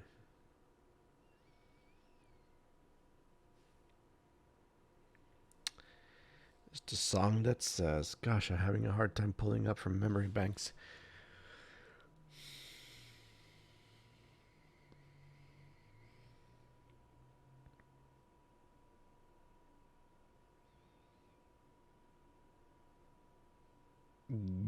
Gosh. Okay. Mirror, tell me something. It's in the same. It's in the Volume 2 soundtrack. It's the song from Volume 2 that has because Volume 2, Volume 3, Volume 2, Volume 3. I think it's Volume 3. Volume 3 soundtrack. Yeah, Volume 3. Volume 3 is the song. The song is called. Gosh, if I can get the title of the song, I can bring up lyrics in my head, or at least the tone of the song. The tone of the song goes.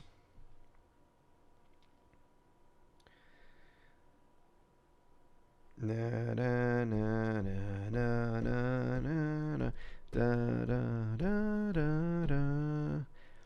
What a shame that you came around and told me that my dreams won't come true. Have you no shame? Don't you worry until that come true.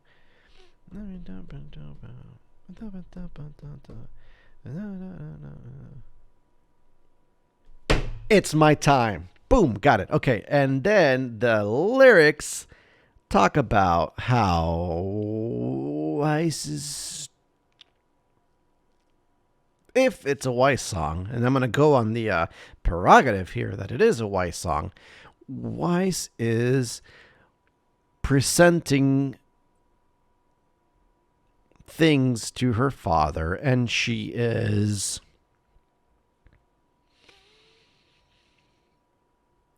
challenging him in a way where she is, just pulling everything out on the table and saying like, oh,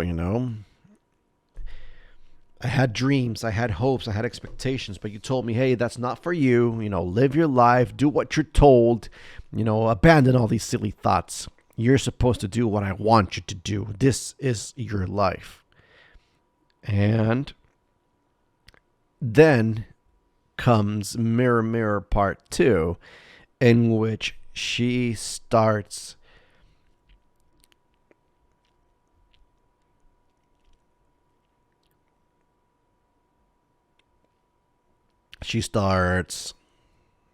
not awakening, but she starts to do some deeper introspection where she starts off saying, who am I to complain? My life has been spared so much pain. Everything I needed has been provided to me, and I've lived a comfortable life. So why is it so why does it feel that there's still something wrong here? What's the problem? And it actually says, so what's the problem? So it presents this realization moment in her life where she starts to challenge herself in a way. And all of this time she's talking to the mirror, right? She's talking, mirror, tell me something, right? In the first song. And the second one, she says, mirror, I'll tell you something. I think I'm going to change it all. So she's getting ready for the big change, the big moment, the big turning point of her life. And that brings us to This Life Is Mine. And it starts off pulling in the mirror saying, mirror, can you hear me? Do I reach you? Are you even listening? Can I get through? There's a part of me that's desperate for changes, tired of being treated like a pawn. But there's a part of me that stares back from inside the mirror. Part of me that is scared I might be wrong, that I can't be strong. So throughout the rest of the song, it at one point, I remember it. At one point, I'm not your pet. The thing you're on, I won't be burdened. This for the hardest one. We're done. No, no, no, no, no, no. I'm looking for that one line. Hold on. This life is not surrender, test, persist. Finish squares, mirror, mirror. Now we're done. My mind is one. Here we go. I'm shattering the mirror that kept me split in pieces, that stood between my mind and my heart. That part, along with some other things that I'm going to mention here in a moment, basically gives us the context that when Wise is talking to the mirror, she's talking to herself, and she sees herself as the doubt. The mirror image of Weiss that she sees is the image that her father has constructed. What a trip it would be if it would be the other way around, that the mirror is actually talking to Weiss and Weiss is the reflection of her father. But that's really deep and metaphorical, and I could explore it, but let me focus on this one, which I believe makes more sense and it's more simpler to comprehend. But so Weiss is talking to the mirror, which is the reflection of herself created by the instillment and the molding of her father, right? So she's asking the image of her father, of herself, encompassed as her father wants her to be. Tell me something. Can a heart turn to stone when the scorn and disdain is all you're shown? The best place is to be alone. You know, I'm falling. I'm not me. This person that I'm looking at is not me. So I'm starting to have a chasm with myself. I'm starting to have a separation of what is expected of me and what I feel that I am. And I'm separating my heart and my mind. So it's a progression, and it's really cool. It's a progression. And what I find really cool about this song as well is that there are like 3 or 4 different changes in the tonality on this song. And yeah, chorus too. Okay, so it starts off with the original tonality of the song. Mirror, can you hear me, right? And then it goes on and it enters into a kind of like orchestra rock tonality in the song, and then in the end it just goes full out heavy rock, and the progression from one to the other, it just blends in so nicely, and it literally feels that there are 2 songs in here battling each other. And in the middle point is like the transitional phase between one to the other. And the thought behind this and the result that this is achieved is so good. And it's such a great song. It's so well created, both lyric wise and construction wise of the music.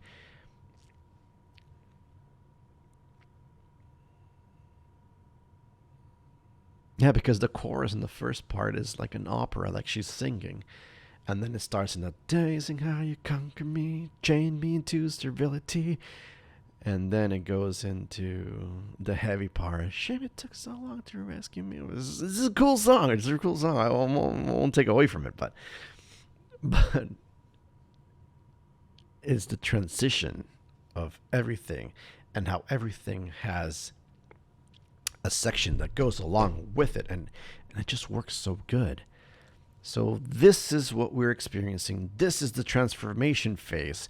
Just as the song is transforming from one aspect to the other to the final result, this is what we're experiencing as well with this one. It actually has four changes. You have the mirror, mirror from the original, the opera, I've been afraid, and listen to what I say, I swear it here today, I will not surrender, this life is mine.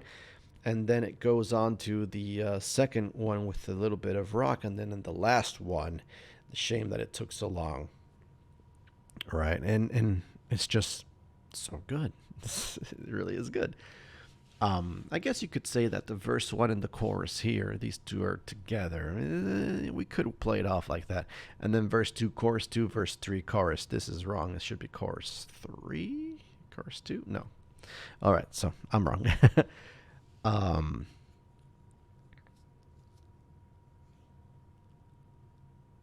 During this process, Weiss is just, we were left off with, I'll tell you something. I think I will change it all. And that's exactly what's happening here. She is realizing the manipulation and this really bad control excuse me, that her father has and placed upon her and encroached her with, is now her starting to push back and her starting to really fight back and stand on her own and realign the mirror and blend both her mind and heart together, because now she's taking control of her life. You want me to be this person. You want me to be your pawn. You want me to be this tool that you can just use at your disposal. Whatever you want me to do, you forced me into doing it by manipulating, by cutting me off financially, by creating this sense of guilt whenever I questions things. And it's just heavy manipulation and gaslighting. And now she's she's taking a stand. She's taking control back. She's finding her inner strength to just set her ground, set her terms. She's her own person. She has her own soul and spirit and her own choices to pursue and just follow through. So this is so good. Such a great song. But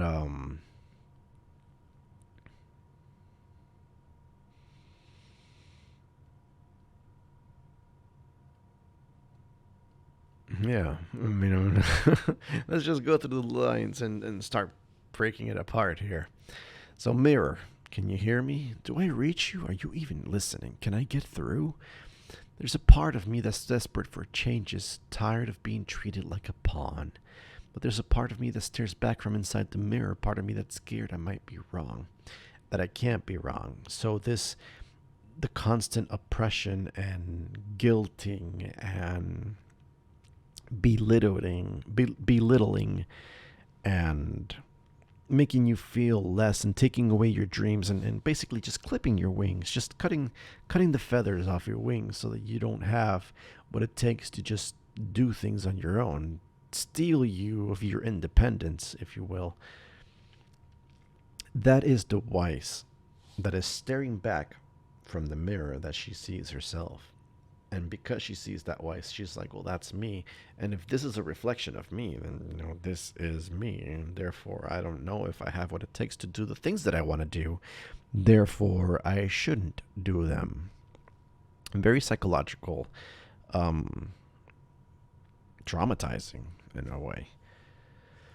I've been afraid, never standing on my own. Let you be the keeper of my pride, and believe you when you told me I was nothing on my own. Listen when I say, I swear it here today, I will not surrender, this life is mine. And the father did do that. Whenever Weiss tried to do things on her own and look for her independence, the dad came in and he's like, well, you're not returning my calls. Let me just cut your credit card and turn that off. And I'm going to take this away from you. And oh, you think you can do that? We'll give this back, because I gave you this and therefore you don't have it anymore. And this abrupt taking or deprivation of things that you've grown accustomed to because you've had it all your life, all of a sudden not having it anymore makes you concerned. And you think to yourself, well, crap, he's right.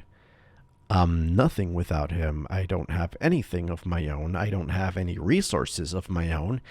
And, well, I better go back and say, I'm sorry. I won't disobey you. I'll stay with you. Please give them back because it's what I've known all my life.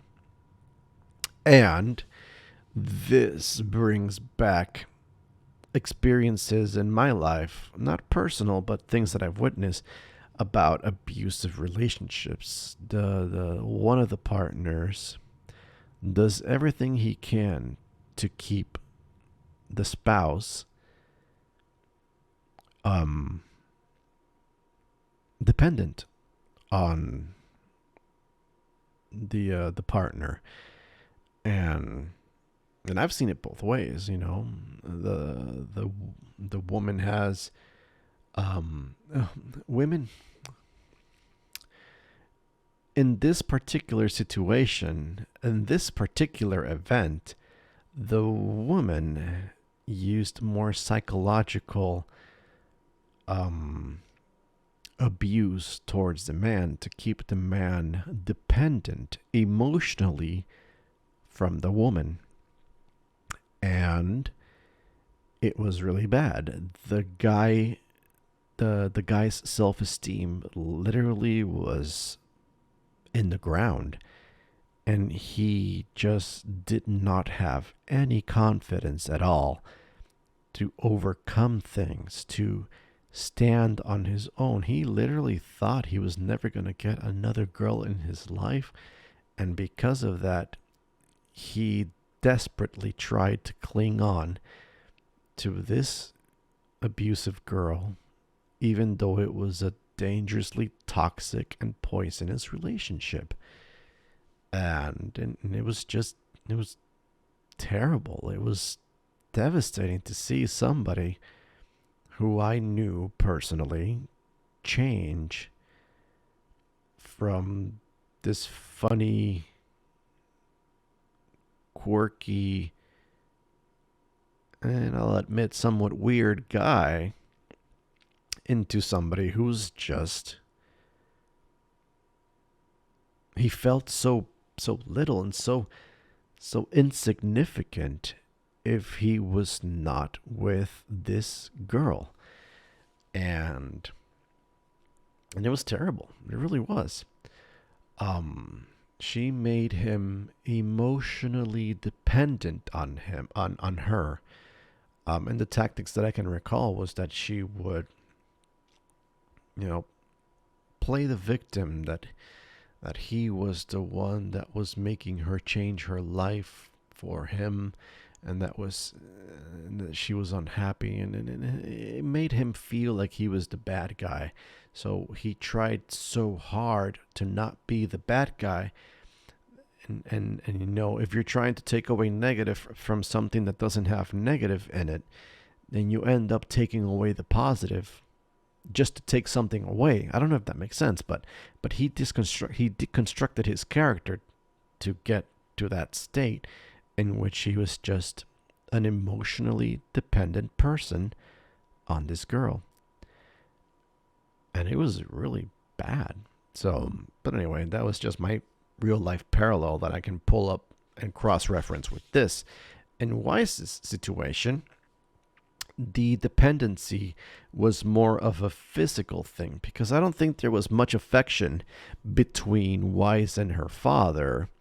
There was more of power dependency. Like, you want to go out into your life and achieve things, well, you can't without my approval. You can't without my resources. You will not be able to achieve anything because you're just a petty, small, insignificant person.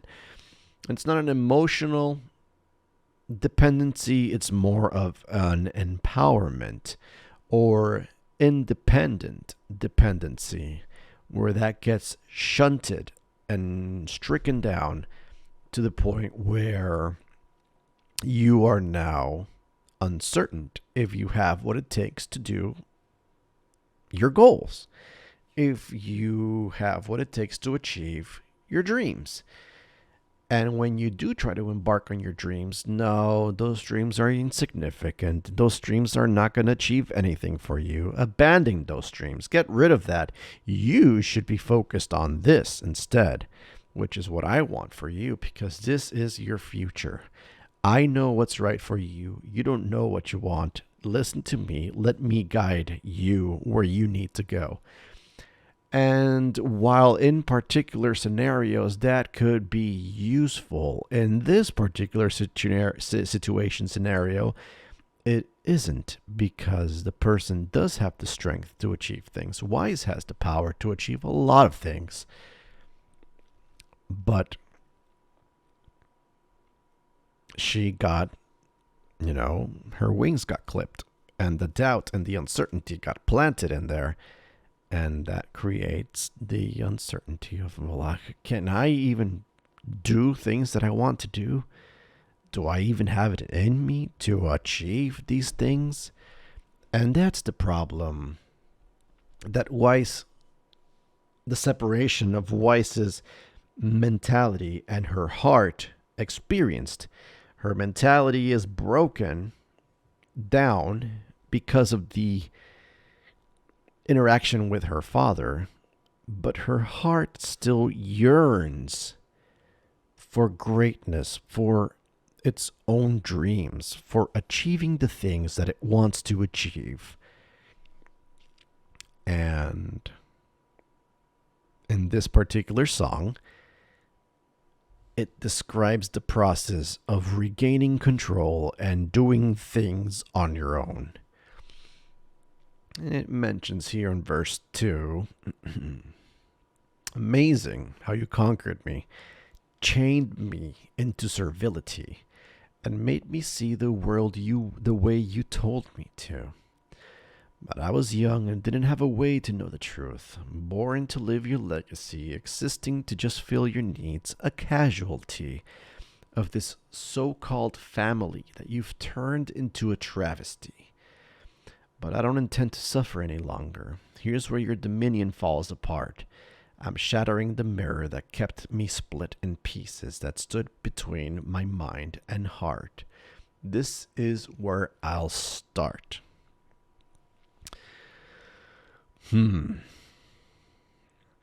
So this is the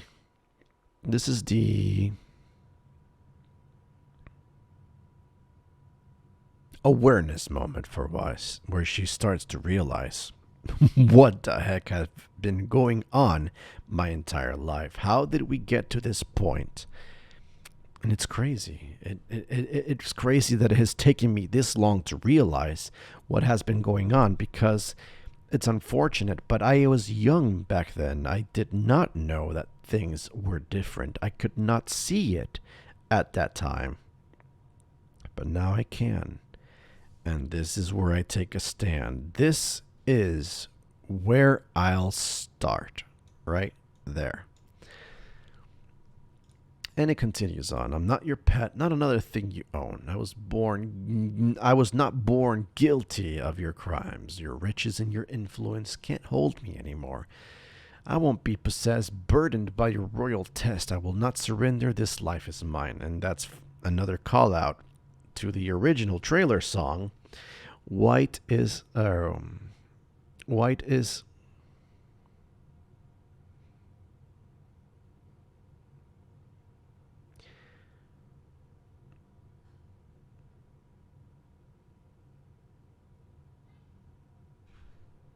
White is wise and white as no.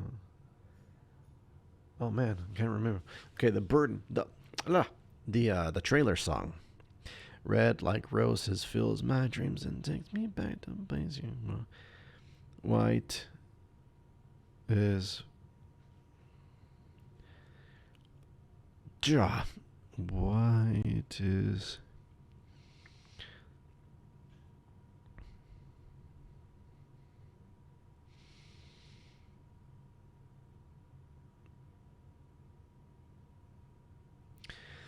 red like roses fills my dreams and take me pleasant place. White is rise and always burdened by a royal test. Yeah, okay. So it goes back to that first song of the Red trailer where it talks about White being burdened by the royal test, which is this reference here. The royal test is basically the father instilling in her what is expected from him of her. But she won't surrender. This life is hers. Shame it took so long to rescue me from the guilt you used to tie me to your family tree. I guess your training failed. You're not in charge. I'm free. Your patriarchal prison won't hold me. Now this conversation's finally over. Mirror, mirror, now we're done. I've pulled myself together now. My mind and heart are one. Finally one. So it's time to take a stand here and carry out my dreams as I want to carry out my dreams. Do the things that I want to do, pursue the path that I want to pursue, and I'm done. I'm done being your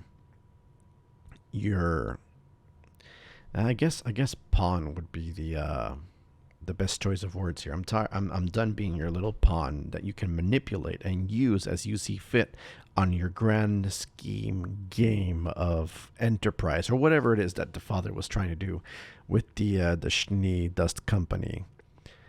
So that's that one.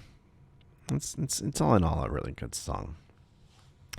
I'm going to leave it here in home because we have 1, 2, 3, 4. We have 4 more songs. So I'm going to leave it here in home. And we'll continue with the other songs at another time. Because I've been recording for approximately 2 hours and 19 minutes. And I still have 4 songs to go. And I think I've done 4 songs. I'm not exactly sure. But let's leave it here for now. We'll continue at another time. Yeah. Let's leave it here for now. So thank you so much for watching. I greatly appreciate everything you do. You guys are truly amazing. To all my Patreon supporters that are still out there, you are the real winners in this story. No, but seriously, you do have my appreciation. It's amazing. It's amazing that I still have people supporting during my long absences and considering that my life has gotten a bit chaotic and I'm not as available as I used to be before to make these videos, but you guys are still sticking through, and that for me is amazing. It's incredible that you're still there, and I can't put words to it. I really can't. But you have my gratitude. You have my gratitude and my appreciation that we're still here together. And thank you. I'll just leave it at that. Thank you. I really am grateful. So until next time, I greatly appreciate everything that you do.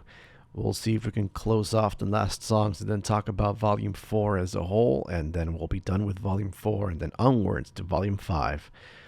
I don't know how far RWBY has gotten. I haven't looked into it at all, but I don't know. I want to catch up, but at this rate, I have little expectations of that becoming a reality. But we'll see. We'll see where this goes to.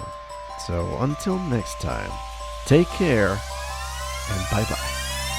ふわふわふわふわふわふわりぐるぐるぐるぐるぐるぐる回るのふわふわふよふよふわふわりうるるくるくるふわふわ飛び出したの